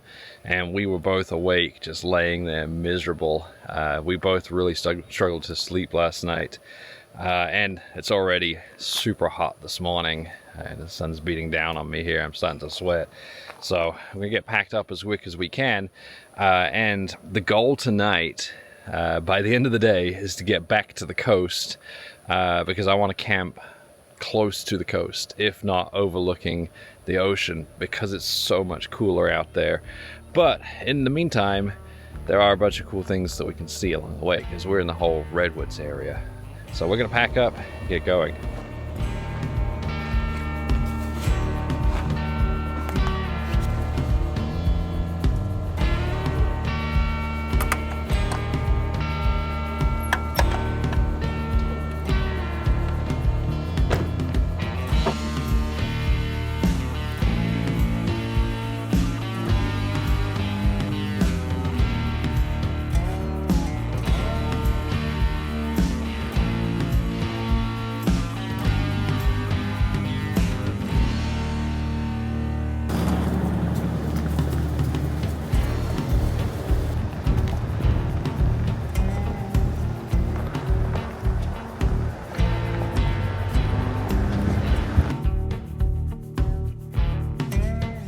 For some reason, the further we come down the mountain, the cooler it gets.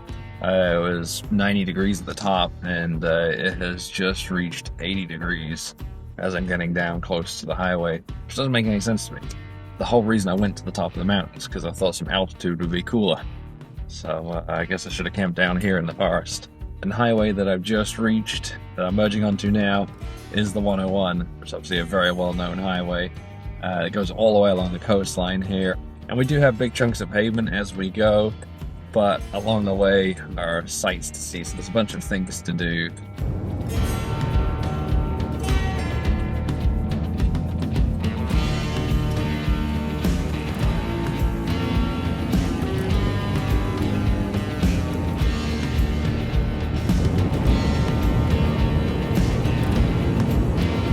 It's a lot cooler down here, if you can call 80 degrees cool. There's also a lot more muggy down here. I can feel the humidity outside, but it's still a really cool drive. I got the window down and it smells like really earthy out there, which you can imagine considering all these huge mossy trees everywhere. But we're getting ready to pull over. Just ahead of us is a little hike we can do so we can get out and see the trees up close instead of just driving through them. We'd stopped in the Founder's Grove, which is known for having the best trees along the Avenue of Giants and is home to several of the tallest known trees in the world. One of these trees, the Founder's Tree, was the tallest known tree from 1931 to 1957 before the taller Rockefeller was discovered nearby.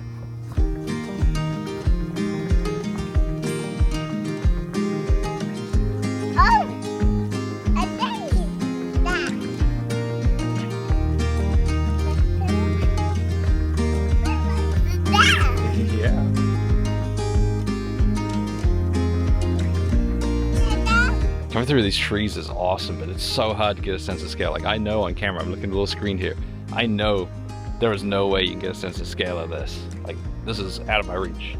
This is about 10 feet that way.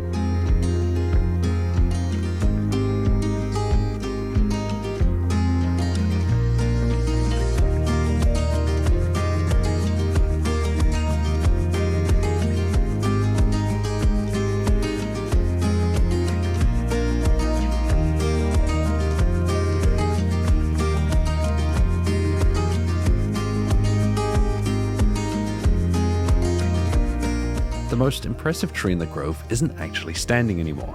It's the Dyersville Giant.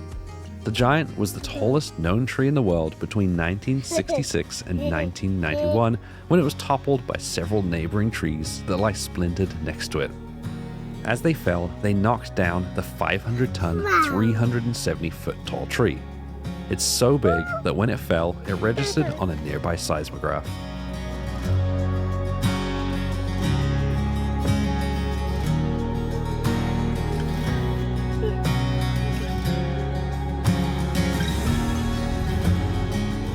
These trees are enormous, and obviously I knew they were going to be big, but seeing them in the pictures or on video really does not do them justice. This is one of those places you've got to come visit for yourself.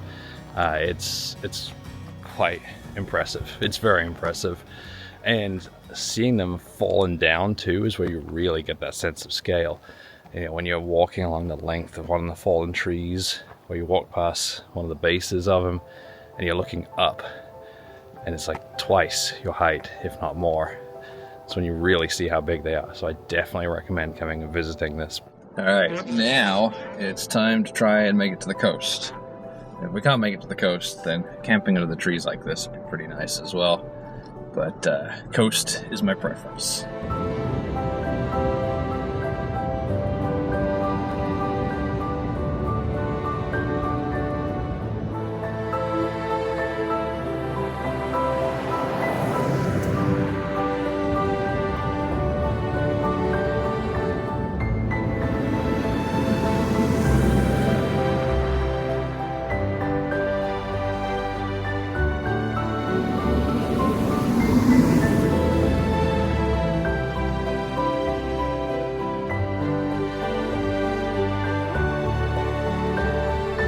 Between us and the coast was a single mountain range, and as we made our way over the top of it, the climate and flora completely changed. We went from hot, muggy forest groves with huge trees to golden grasses with patches of woodland and a cool wind making its way in from the ocean.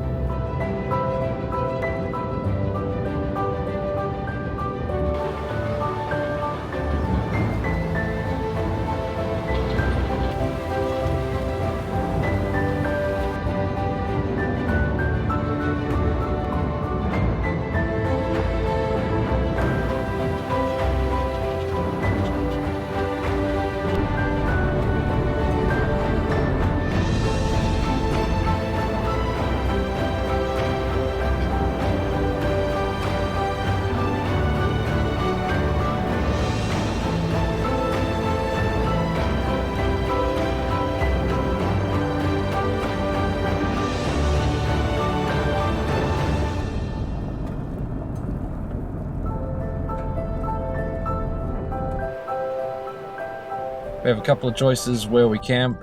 There's a campground right on the ocean here, right on the beach, which will probably be a little busy. We'll just pull in there and take a look. But it'd be good for him because it means that we can just walk straight down to the beach and you can play on the beach. The other option is up on the hilltop over there, which is not likely to have a lot of people, but it does mean that we'd probably be in the clouds and we'd be far from the ocean. I think I drove right past the information sign because I was too busy talking to the camera. Whoa. Whoa. What is that? That's a trailer. I think we'll camp down here. There's not too many people, and seems kind of quiet, and we'll be right next to the beach. He'll love it. Whoa! What is that? A button. A what? It looks like a squirrel with no tail. I don't know. Oh, I might need to get the Max Trex out to get level.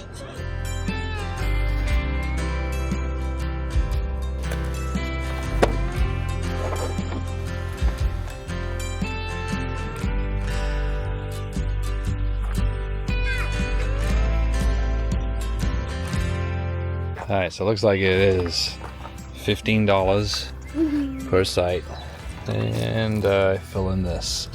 Thankfully, I have some change with me this time. Usually I don't have a lot of change.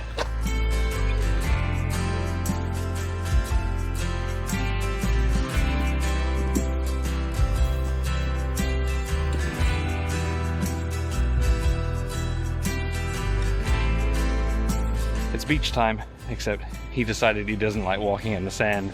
Which I don't blame him, it's more difficult. But it means now I have to carry him and all of his stuff and the camera. I'll tell you what, it's a lot warmer and a lot less windy than I thought it was gonna be. There's like barely a breeze. I'd say it's about somewhere around 65, 70 degrees. So really quite pleasant just sitting here on the beach. I'm glad we came down here. I think it was worth the $15 versus camping for free up there, because we would have been in the clouds up there and there would have been nothing to do. Probably just would have been cold and damp and not much of a view. So I think this was a good spot.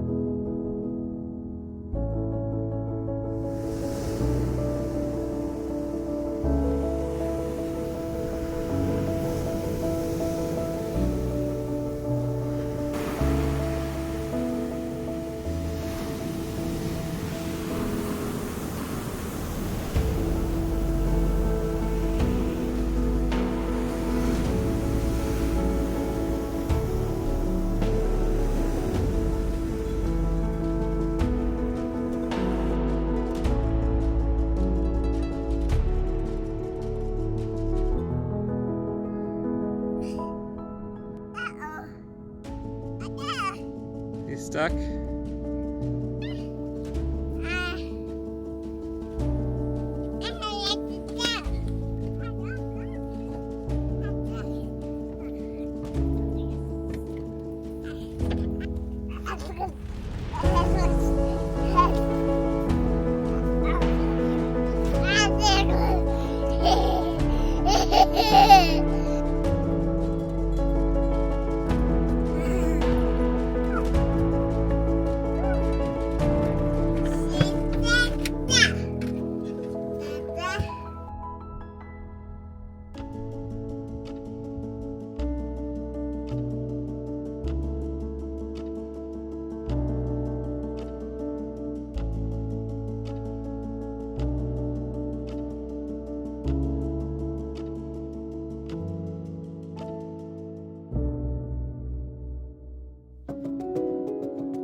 Well, I enjoyed staying at that campground last night.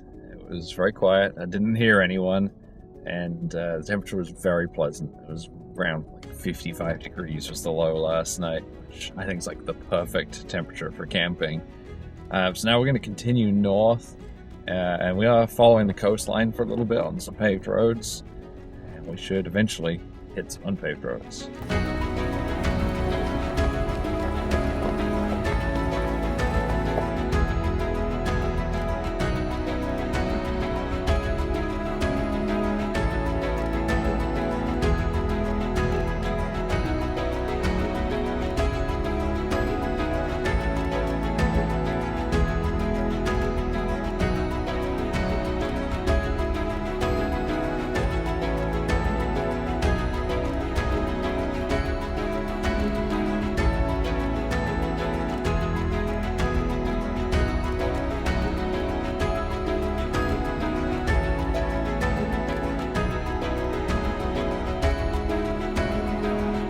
our drive had taken us back down along the beautiful, deserted, rocky coastline before climbing up into the sea mist.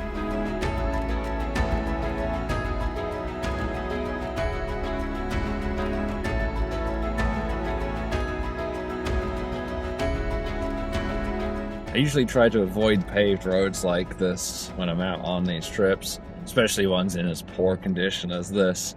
But I'm actually really enjoying this drive. It's really pretty. I enjoyed driving along the coastline, and now we're going through the rolling hills.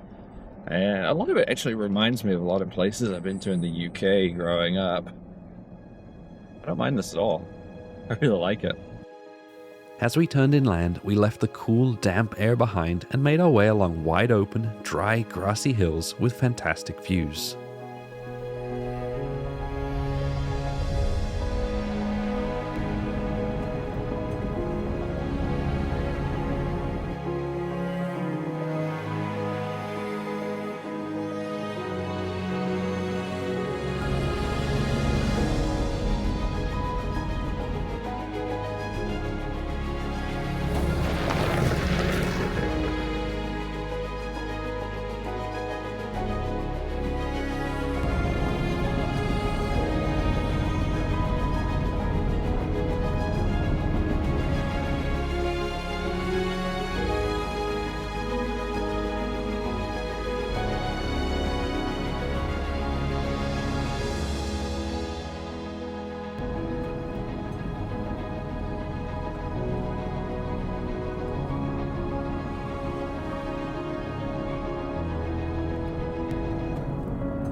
At the end of the road, we dropped down into a nearby town to refuel and resupply, and picked up the trail again a couple hours later.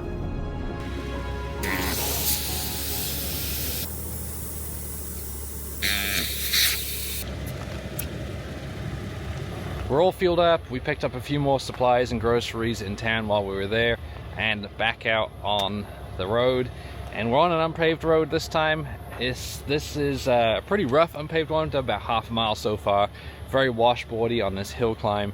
So I have just aired down for comfort. I went down to 20 psi this time around just because I don't need to be super low pressure. This is just something to take some of the washboards, absorb some of that bounce, help with me, help with suspension. And now we're ready to keep on climbing this hill and hopefully get some cool sights.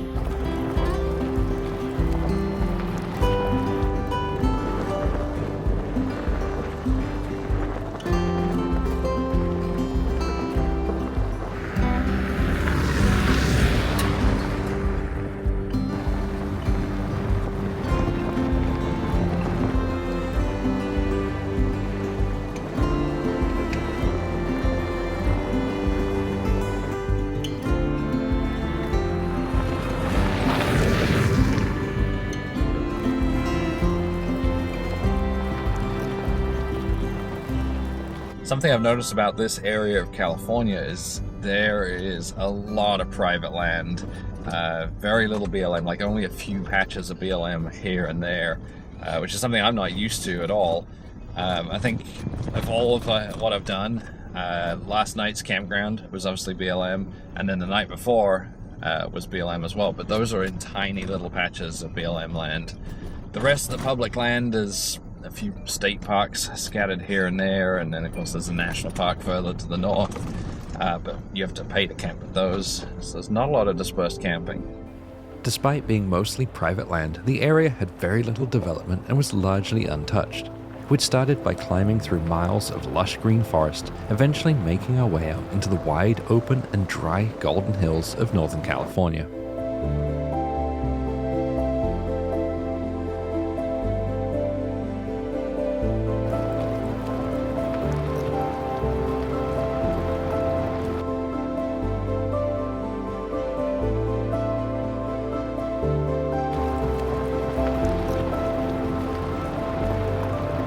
I love the views that you get when you're crossing these grassy hillsides, but it's incredible how dry they are.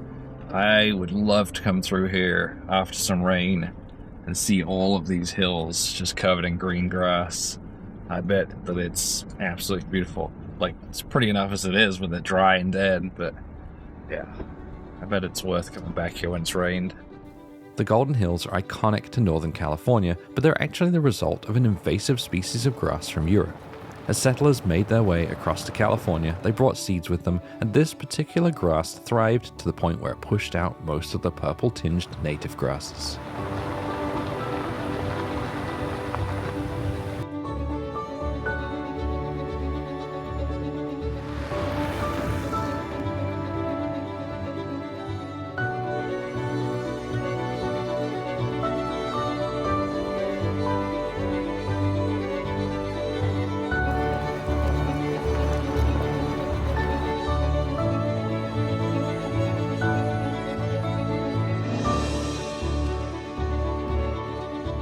Been really struggling with where we're going to camp tonight. Like I said earlier, this entire area is basically all private land. There's no BLM land or National Forest land anywhere within several hours of me. So I don't know what I'm going to do. Like, I've been driving along this road and the entire way there's no trespassing signs lining the edge. They don't want you leaving this road.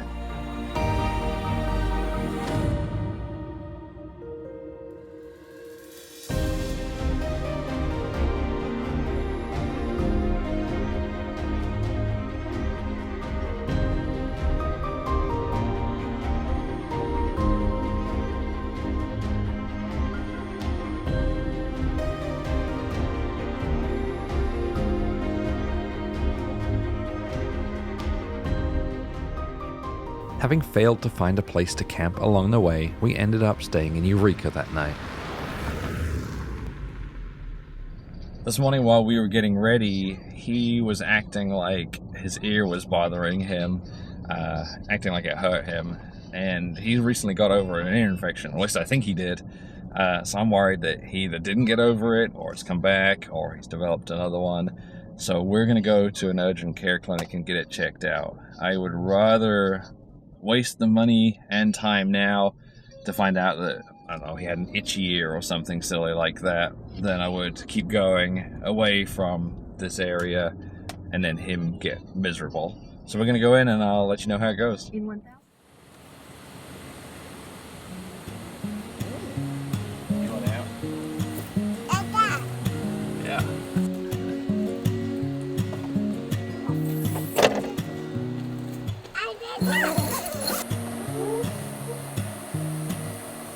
Well, it turns out he's okay. He does not have an ear infection, although the doctor did say that she thinks that he is suffering from some allergies right now, and that may be affecting his ears. So she recommended I pick up some Claritin. So I did that in town, and once that was all done, it was about, I don't know, just after, it was around 3 o'clock, and I started looking for a place to camp. And unfortunately, all of the campgrounds you can reserve on the coast were all booked for at least 2 weeks. And even the first come, first serve campgrounds that I went to, you know, it started at 3 o'clock, 3:30, they were all taken as well. And I figured I'd have no issues since I was there so early. So I ended up going on Hip Camp and found this out in the mountains. So we went a little further east, set up here. We're the only people here. It's a beautiful spot, and we're not too far away from the route that I'm going to take to get into Redwoods National Park tomorrow.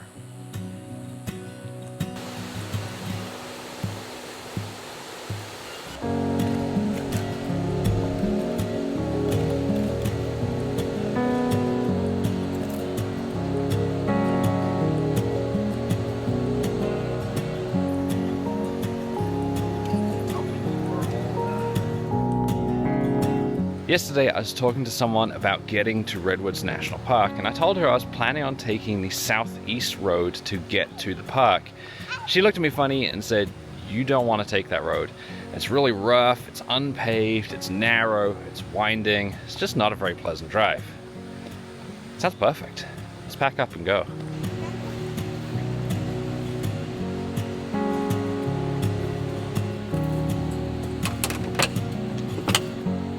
have a lot of people comment on how calm and happy he is, and for the most part he is. He is usually a very happy little guy, very few tantrums. This morning's been a little different. You've been grumpy this morning, haven't you? The latest tantrum was because I moved him over into the shade. You want help down? Okay. It's possible he just needs a little more sleep, so I'm going to start the truck up and put him in there while I finish packing up.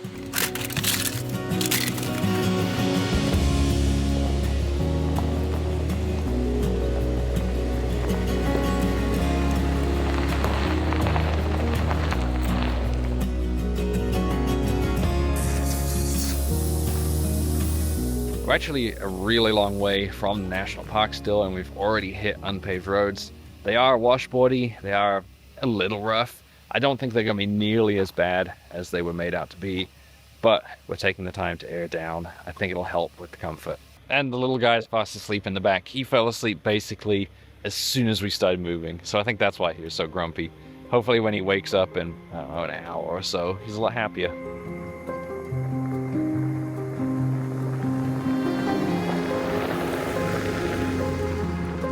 The road we were taking once again started by passing through large areas of private land, but it felt remote and untouched. It's the kind of trail you do with the windows down, taking your time, enjoying the fresh, warm air and sound of gravel under the tires.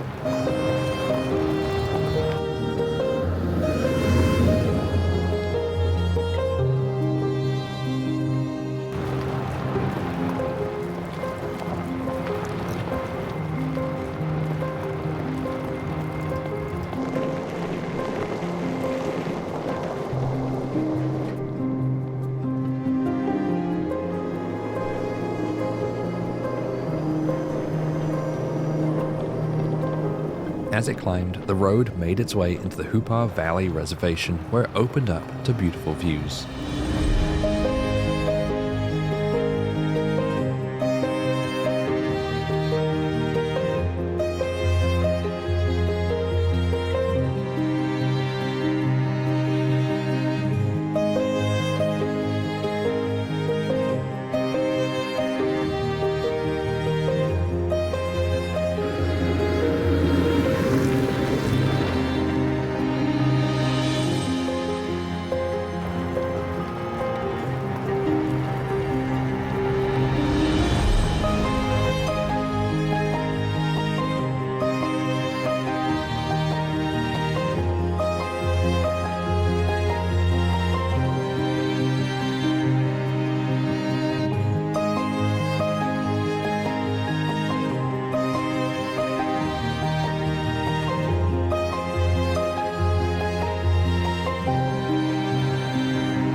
We've been driving through the Hoopa Valley Reservation, and it's absolutely beautiful coming through here.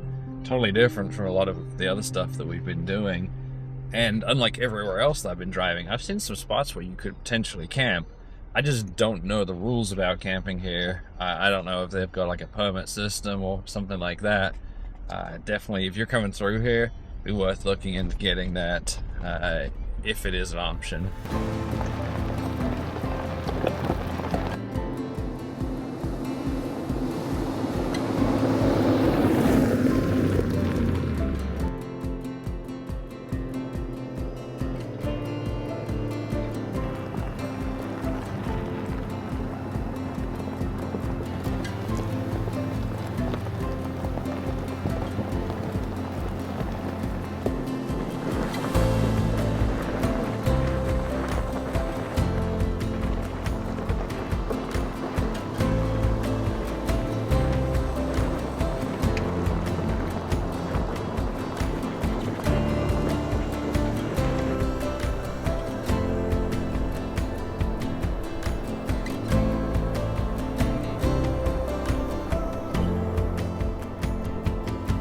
We finally entered Redwoods National Park, and the only way I can tell other than the maps is because there's a tiny little sign on the side of the road that said we're entering the national park, and the road is still paved.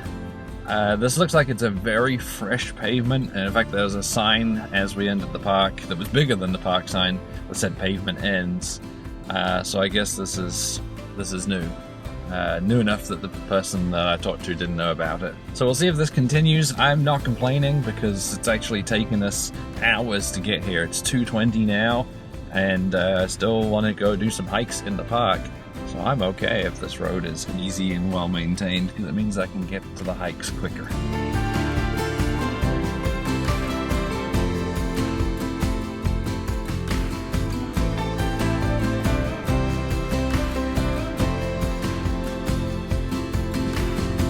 I've learned my lesson about camping, at least I think I have. I went ahead and booked a hip camp for the next 2 nights. It's kind of been a little bit of a lifesaver because all of the private campgrounds are booked out for at least a week, as are the state park ones that you can actually reserve. And you know, I don't know if I'm going to get to these campgrounds in time to get the first come first serve ones. So hip camp has really saved the day. On the far side of the national park, we stopped off in Prairie Creek Redwoods State Park for another quick walk through the Irvine Grove of redwoods.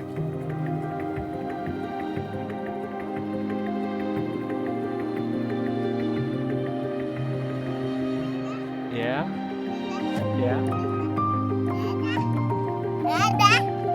The grove seemed to have a lot more sunlight reaching the forest floor than the Founders Grove did, which left it with thick green vegetation.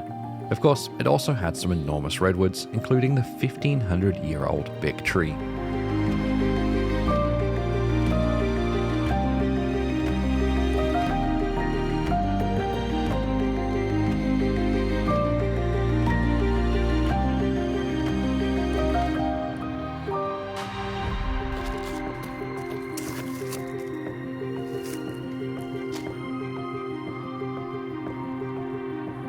Well, hip camp has worked out again. We found ourselves a spot. It's actually a nice little spot under these trees. It's nice and cool because we're close to the coast.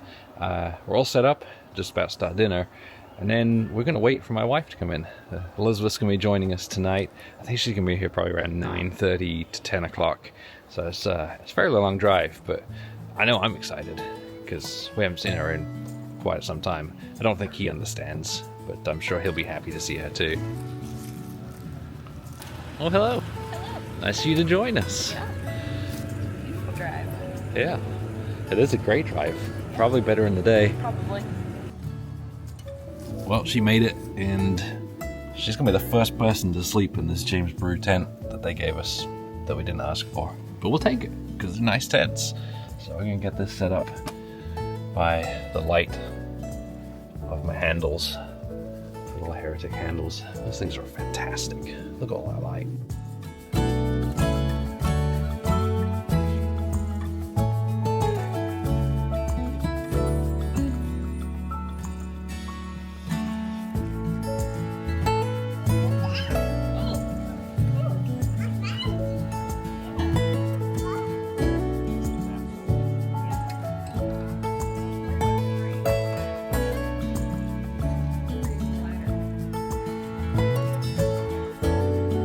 We're all packed up and ready to go this morning, and obviously he's excited to spend time with his mama. He was excited to see her this morning.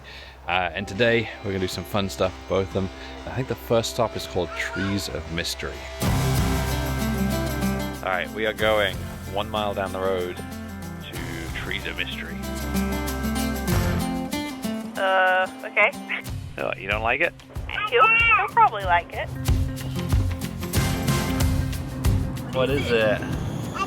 A cow, that's right. You want to go see? Yeah? If you have children, the Trees of Mystery is worth a visit. There's no denying that it's a tourist trap. Right at the entrance, you're greeted by Paul Bunyan and Babe, the giant Dow, as my son kept calling it.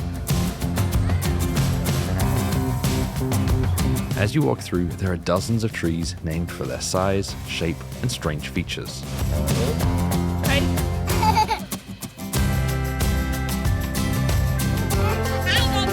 Yeah, you did it. There's also the canopy walk, which my son was only just tall enough to go on. It takes you up into the trees and gives you another perspective of the forest around you.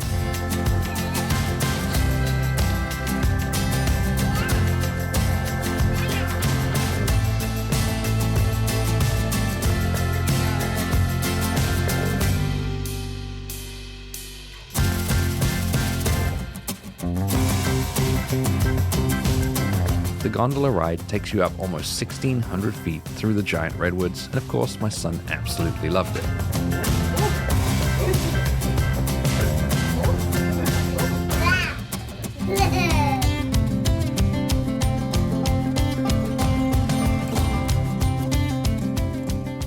After taking a quick look at the mediocre viewpoint, we took a short walk on the beach before heading off to relax at camp for the afternoon.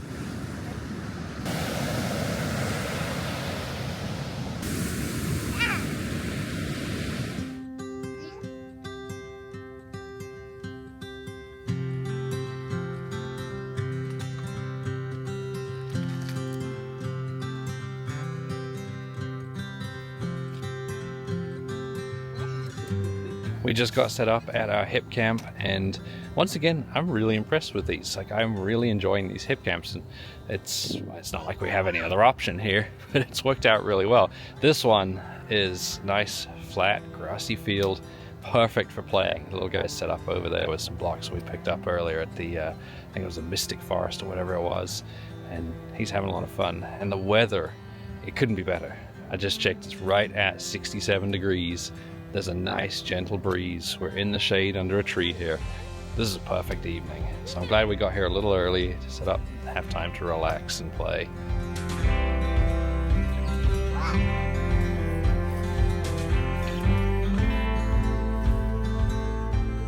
I tell you what, having a second person makes camping a whole lot easier with a toddler. I was able to take the time to get sorted in here, pack stuff away, and even start dinner. Well, he's out there playing, whereas normally I have to have him in here, and I'm playing with him while trying to do everything. You know, I've got to keep an eye on him, keep him entertained.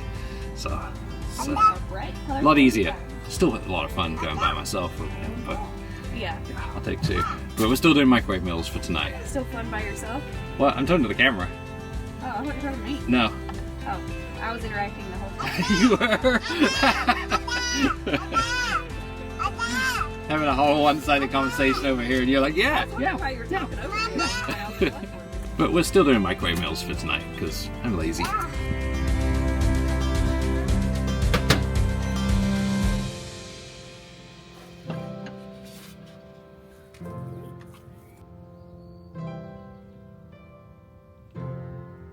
We spilled.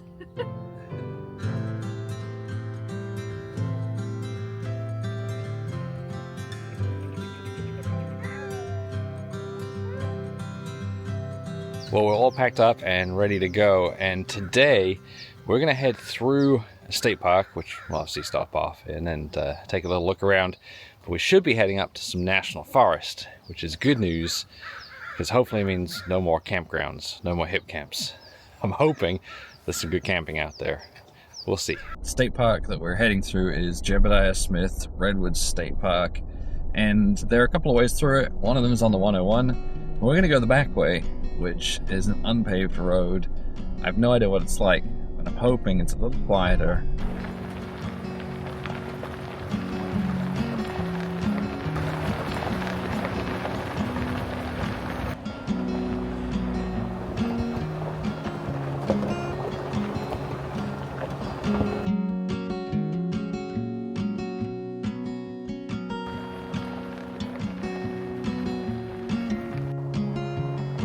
That tree was bigger than this GX. Yeah, these trees are enormous. It's crazy because I've seen pictures of them my whole life, you know, people standing and being like, oh, it's such a big tree, and then you actually get out and you're like, whoa, okay. Yeah, pictures, and I'm assuming probably my video just don't do it justice. These are huge.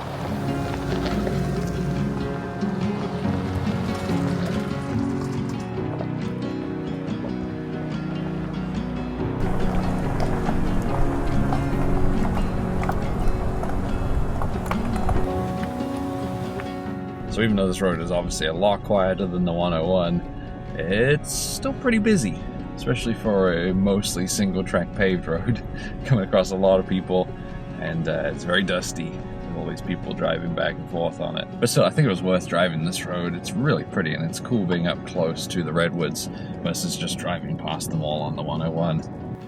From the state park, we crossed over the Smith River and headed out into Six Rivers National Forest.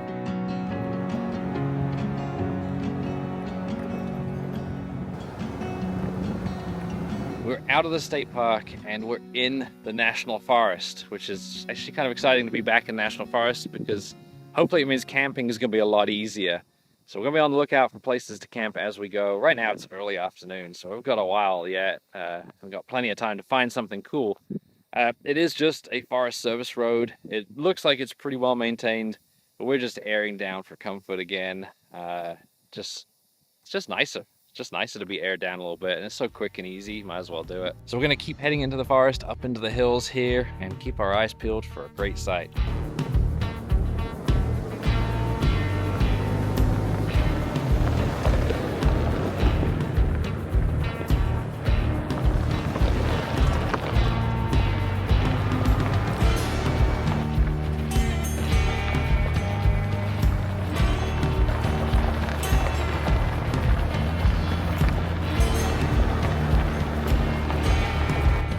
Up so much dust, the front windshield is just brown. Sorry, I'll try to make less dust. See that you do.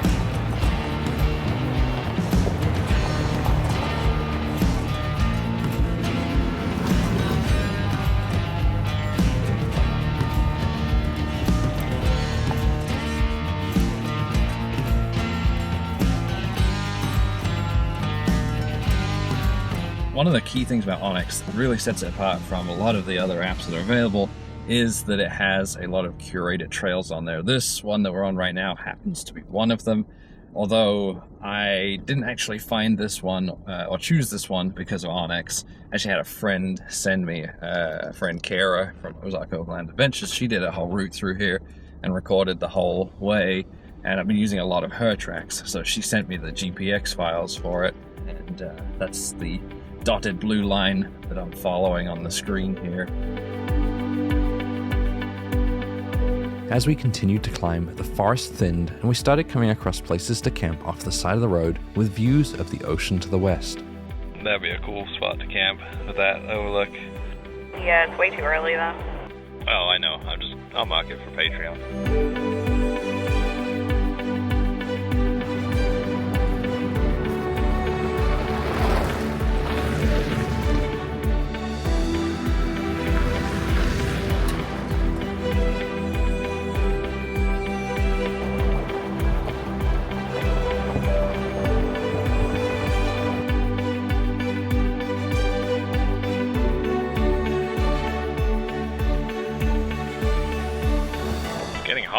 Heading inland.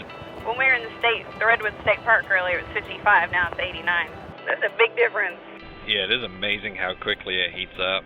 While it was definitely getting hotter heading into the mountains, the scenery was also getting better. Our route took us up along a beautiful ridgeline as the forest opened up to a patchy brush, giving us views of the distant hazy mountains in every direction.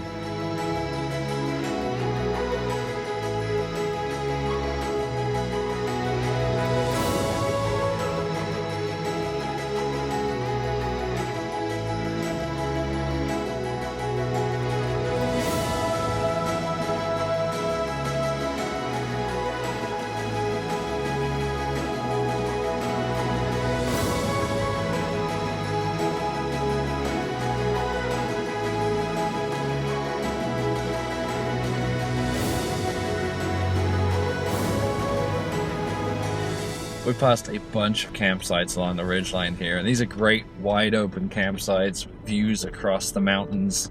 It's amazing the difference going from the parts of California where there's like a couple of patches of BLM to out here where we're just in the middle of the national forest. This makes me happier. Makes me think we'll find a good spot for tonight.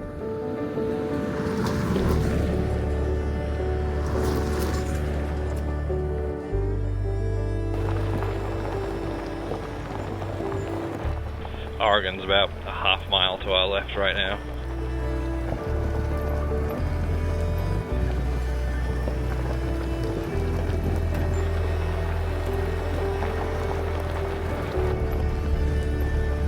Looks like we drop down a series of switchbacks here into the valley, and I can see where the road goes up really steep the other side.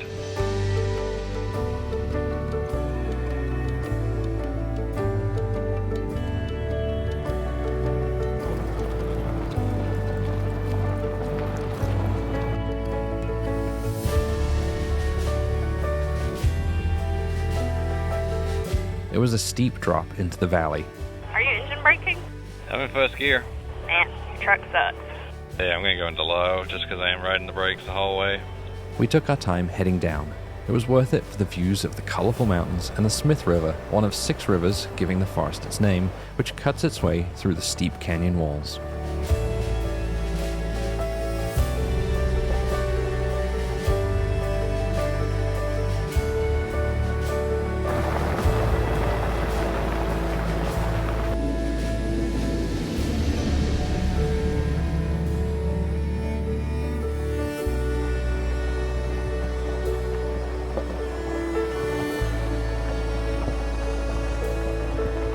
As we reached the valley floor, I saw a sign for river access and had to check it out. Looks like there's a few people down here already, including a Honda CR-V. Of course. A running joke I have with my wife is that anytime I get to the end of a beautiful and remote trail, there's always a Honda CR-V. What are you doing?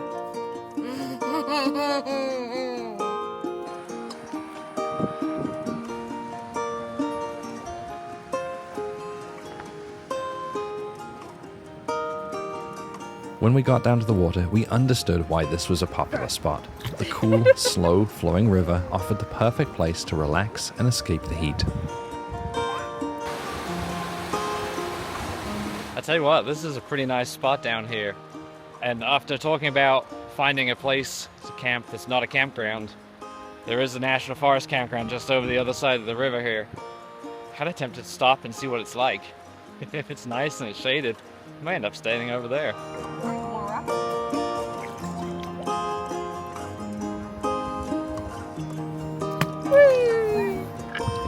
That was cool.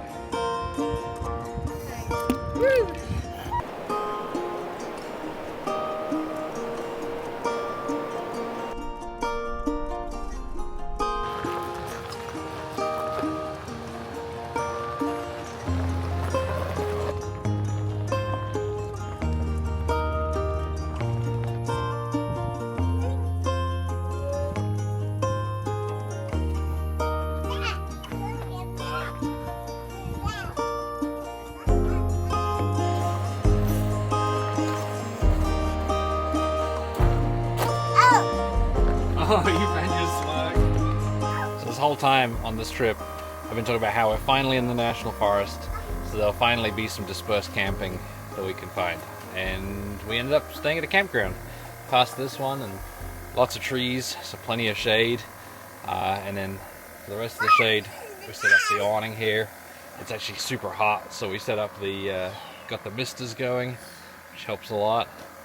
And just kind of relaxing. It was just the right time to stop for camp. You know, it was almost the little guy's dinner time. So we decided to do the easy option and just stop here versus having to hunt and find a place somewhere up there on the hills. I know we passed a bunch of sites earlier, but I like this. We're off in the corner of the campground. No one else around here. Got some trees around us for shade, so this one works well. I don't know if we would have been any better up top. I think we would have had less shade. You know, at least here we're down in the forest with the trees around us. Up there, there's not a whole lot.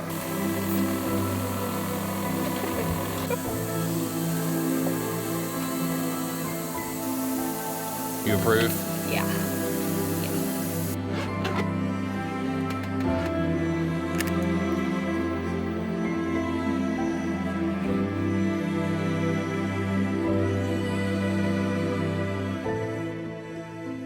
Thankfully it cooled off last night and went down to like the low to mid 60s, so it was quite pleasant. And I actually figured out when I got this Alu cab installed by Commonwealth 4x4, my friends in Kentucky, one of the things we did was put an extraction fan on the back, and found out last night it actually really does work. I had that on, and I was able to zip the windows up most of the way so that the sunlight, when it came up in the morning, didn't wake us all up, and I could feel the breeze coming in through the windows, so that was really nice. Today we have to continue heading east. We're gonna climb up the other side of the valley, and then basically gonna head over, got a few hours till we get to pavement, where Elizabeth's gonna be leaving us again because she's got to go back to work.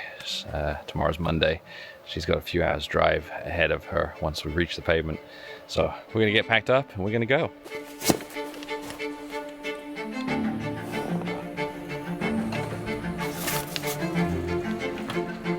Enjoy. it all the way up there and we have to bring it back.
So cute. He's pointing out every time he sees the drone. He says, "Mama, a drone."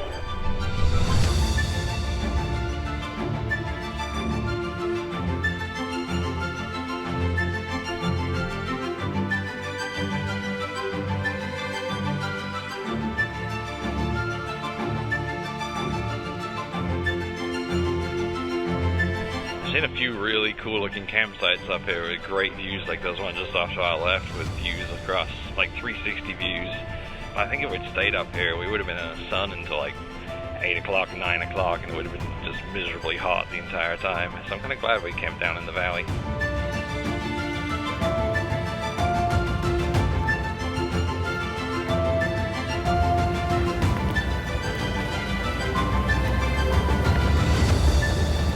I'm going low again. This is getting rougher.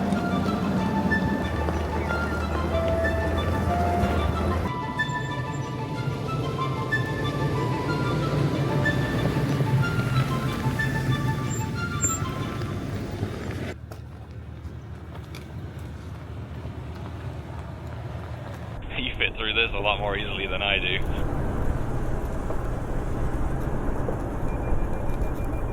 We might need to turn around and go back. The road that I was originally going to take is closed about 5 miles down, so we came this way, which is the way that Matt and Kara had mapped out, and it's a lot rougher than I was expecting. I was kind of expecting it to be like the one we're on on yesterday, and it's really not. This is very slow going. It's not that it's impossible. Like, we could easily do this, but it's just as far to keep going along this rough road as it is to backtrack, but we're doing a few miles an hour, and Elizabeth's got to be at work tomorrow, so she's got to be back tonight. So I think we're gonna have to turn around, which I hate to do because it looks like a really cool route, but we just don't have the time. So we're gonna turn around here on the trail and unfortunately backtrack to the highway the way we came. If you come out this way, like if you're one of my Patreon subscribers, I'll put the intended route that we're gonna take up over the mountains there. If you do this, you have to send me some pictures to let me know how it is, because it looks really cool.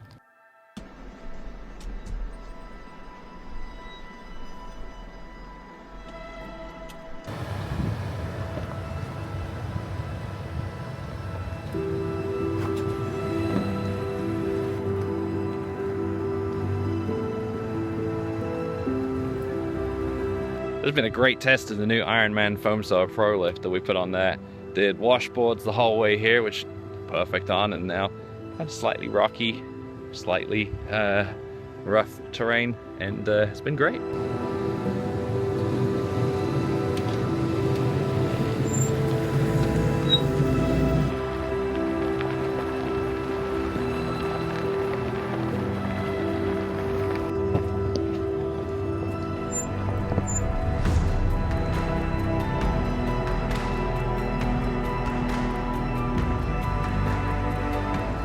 That's the way we were supposed to be going along that road closed route. I later found out that the closure was on a bridge and had been issued just 5 days before we were there. There's no indication of why it's closed, but apparently it's just a temporary order, so will hopefully be open again by next summer. It's still been a really pretty drive. I came out this way. We just made it back to the highway, all that backtracking, and Elizabeth's gonna be heading east from here. She's gonna go back to work. Me and the boy, we got a few more nights camping. My original plan was, when we came out over the far end of this trail we'd been doing, was to head up to Crater Lake. But since we've come back basically to the coastline, I think we'll head north along the coast for a little bit and save Crater Lake for a little later. You can tell Mama bye. Bye-bye. Say bye-bye. I love you. Mwah. Mwah. See ya. See you later. Have fun. Enjoy your work. Goodbye.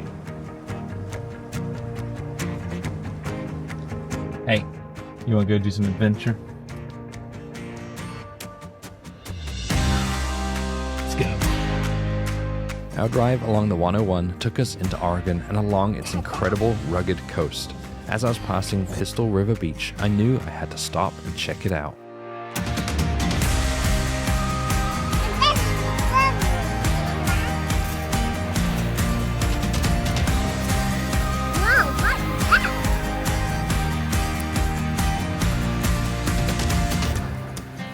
This coastline drive is absolutely beautiful. Like, every single glimpse I get of the ocean, you got these huge rocks sticking up out of it. And we're just passing this beach, and I looked out, so I was parking, footpath down, and just had to stop. So we're gonna go walk out onto it and explore. It's beautiful.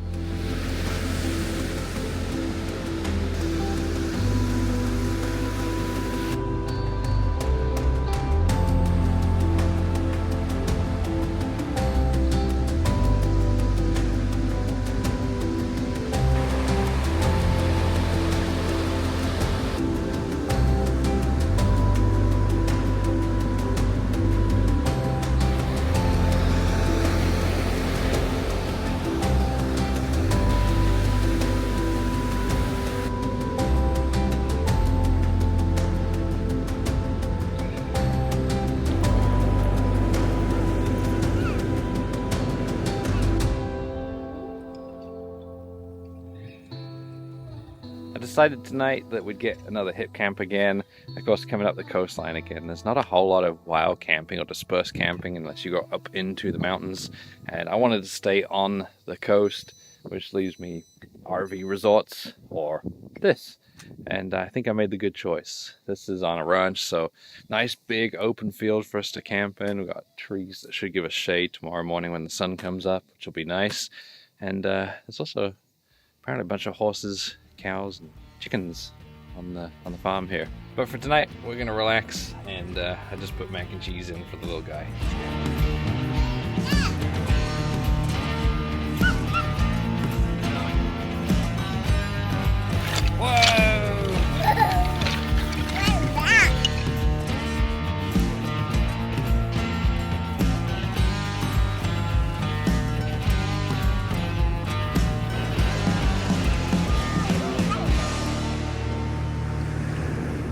I decided I'd take him to the beach this morning. This is actually the same beach that my wife and I walked on 2 years ago, about 2 months before he was born. It's a lot less windy, but a lot colder this time around. He's still having fun. Still making a mess of everything. It's okay, I'll just need to do laundry again. You can probably see that he is completely exhausted after that. Now we are going to head across east through Siskiyou National Forest towards Crater Lake. Our route started along the pristine Rogue River, running parallel and crossing it several times before turning off directly east to head up into the mountains.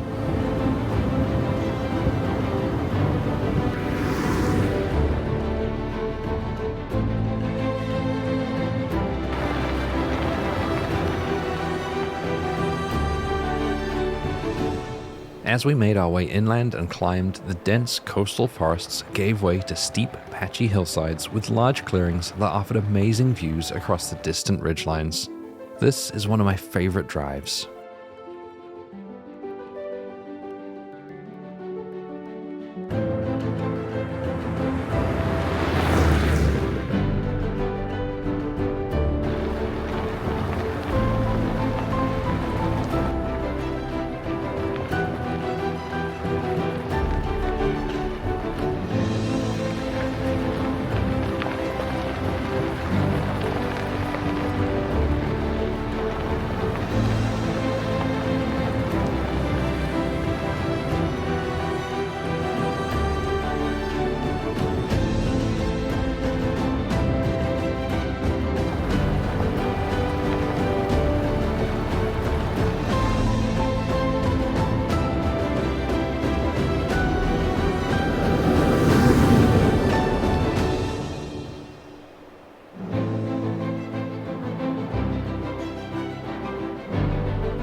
The little section of route that we just got finished with was one I actually planned out a couple of years ago when I came through this area, and I wasn't able to do it because we ran out of time. And I was glad I was able to get it done this time around. It's definitely a pretty drive. Very easy, graded trail. So I'll say it probably took us about the same time to do this as it did the paved road I did last time. But of course we didn't know that at the time. And we just picked up another unpaved road, and this is one that I did do a couple of years ago when I came through here on our Pacific Crest overland route. Yes, dear? Yes, that's all? This is what I have all day long when he's awake. Yes? Wise, profound words.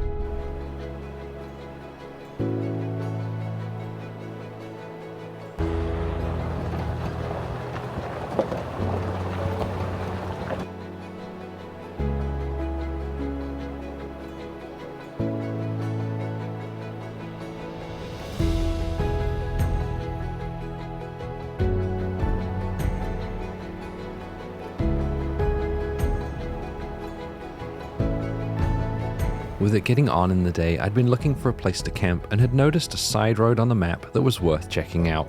I've started looking for a place to camp for the night, and I pulled over to look at the satellite pictures to see if I could find any clearings that would have great views. I found one at the top of this hill. There's a lookout.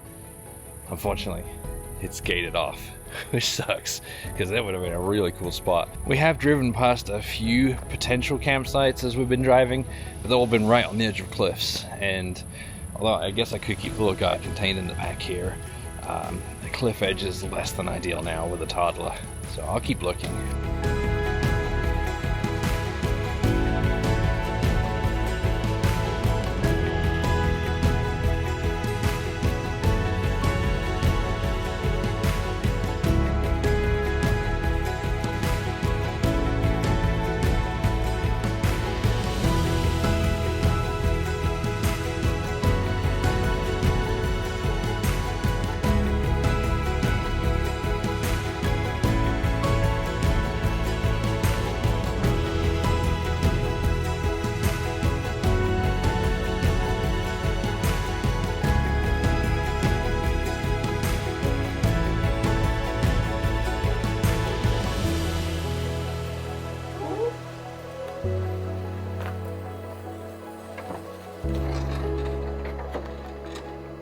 Well, we found ourselves a spot to camp for the night. We actually had two choices. One of them was here, and the other one was on a ridgeline with wide open space, views off to the west, views off to the east, basically mountains in all directions. Would have been a great spot to watch the sunset. However, it was really out in the open and exposed, and it's still kind of hot. Right now it's probably a little under 90 degrees. At I think it's like 5, 6 in the evening. Whereas this spot, I've got the trees over here, and even as the sun goes down, I think it's going to basically follow this line of trees. So we should have shade for the rest of the evening. So I went for this one, even though, I mean, you can see glimpses of the mountains through the trees, but in this case, I'm going to take shade over views just because it's kind of hot. By the way, if you have made it this far in the video, you should probably subscribe to the channel. I'm assuming you're enjoying this video. It's either that or you've fallen asleep on the couch and left the TV on, and this is what automatically started playing afterwards. In which case, wake up, subscribe to the channel, because I have a lot more videos like this coming out. But now it's time to make dinner, and I know one of the things that people say they like about my channel is I don't show a bunch of cooking or making coffee shots. Well, that's because I don't like cooking and because I don't like making coffee. If I did like doing those things, then you'd probably see it on my videos. One of the things I do enjoy videoing are good sunsets. So hopefully we have a good one tonight. Yes?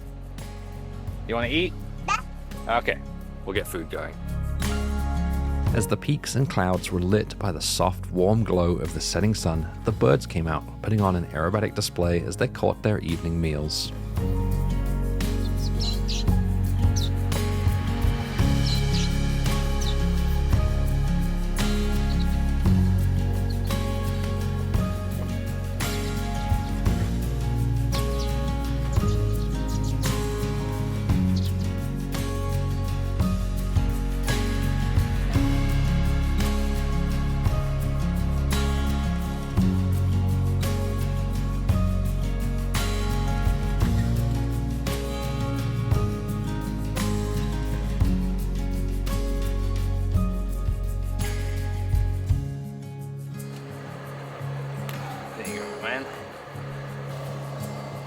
We're all packed up and loaded up, ready to go, and heading that way. I can already see one cool ridge line. I know it's going to have good views out that way, so I'm looking forward to this drive.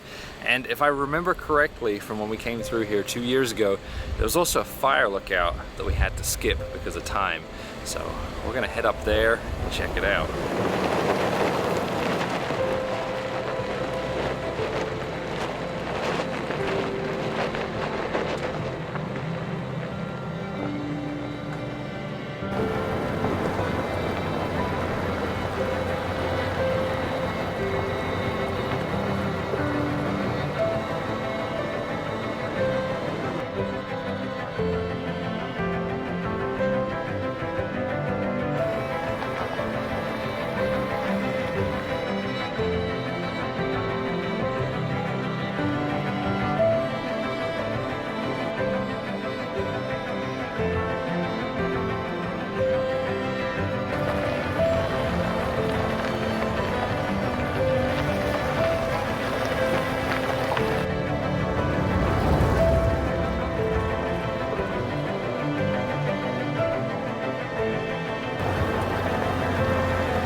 The Siskiyou Mountains, which make up a small part of the Klamath Mountain Range, are sparsely populated, rarely traveled, and often overlooked.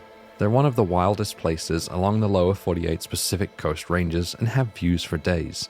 Even though I was following the exact route I'd taken 2 years ago, I was still enjoying every second of the drive and had my eyes out on the horizon. This is definitely one of my favorite areas in Oregon. It's one that I need to come back to and explore more.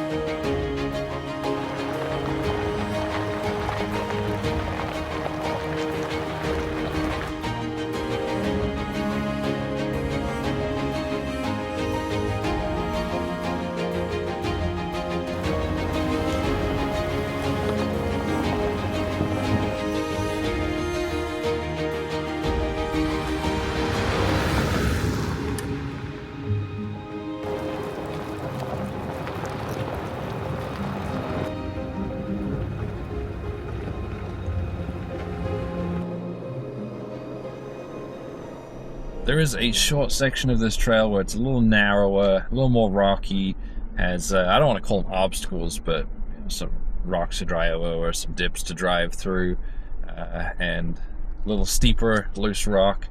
So I stuck it in 4 low, and it's always worth going into 4 low if you've got stuff that you're doing slowly.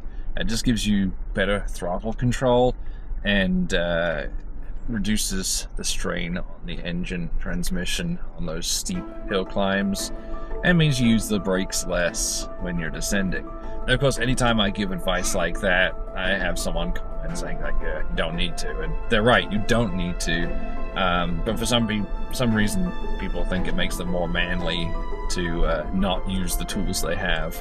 Same with airing down. It's one of those things. You air down, you go into 4 low. It's better for you, and it's better for the vehicle. Why not?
Now that I'm out of the steep hill climb and out of the tight, narrow stuff, I've switched back to 4 high. I could technically drive in 2-wheel drive here, no problem at all, but leaving it in 4-wheel drive helps reduce washboards, or reduce the creation of washboards when you're going up steep hills.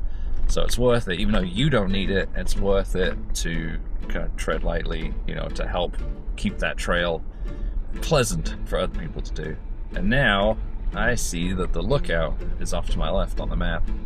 Unfortunately, the road up to the lookout was gated. Although it's obvious that smaller vehicles had bypassed the gate, that's not something I'm going to do. Okay, never mind. I'm not heading up to the lookout. It's still a long way up there, and I don't want to hike all that way. It's like straight up the mountain. Oh, I will send a drone up though. Let's take a look.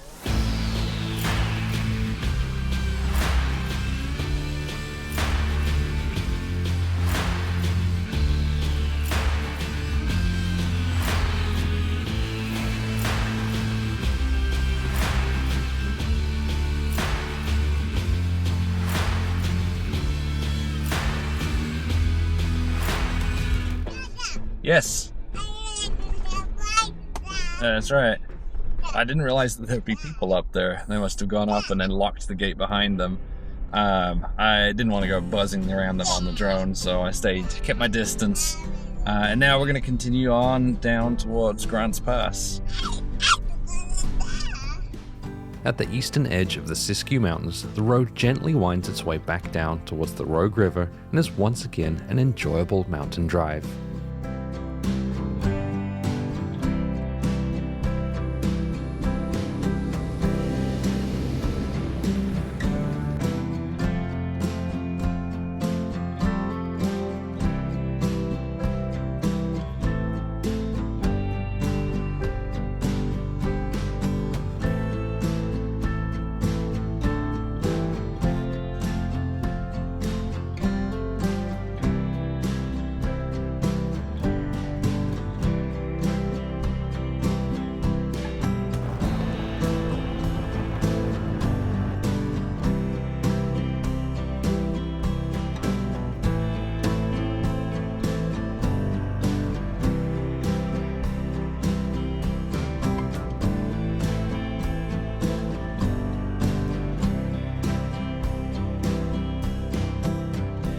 just reached pavement over by Grants Pass, and I'm airing up.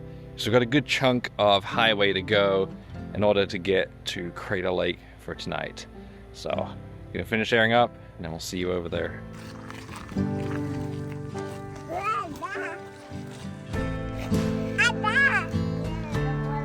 I honestly wasn't expecting my almost 2-year-old son to appreciate Crater Lake, but I guess it's impressive no matter your age, and I'm glad we made the stop.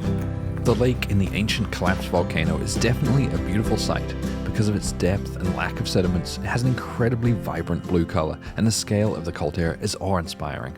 It made a fantastic end to this father and son trip. It's a trip that I hope to repeat many times in various areas over our lives.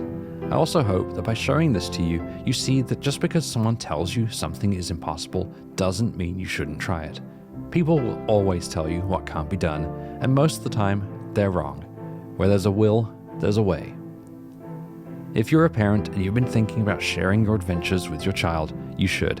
It's incredibly rewarding. Remember, you only get one chance to experience your child growing up. Use it wisely.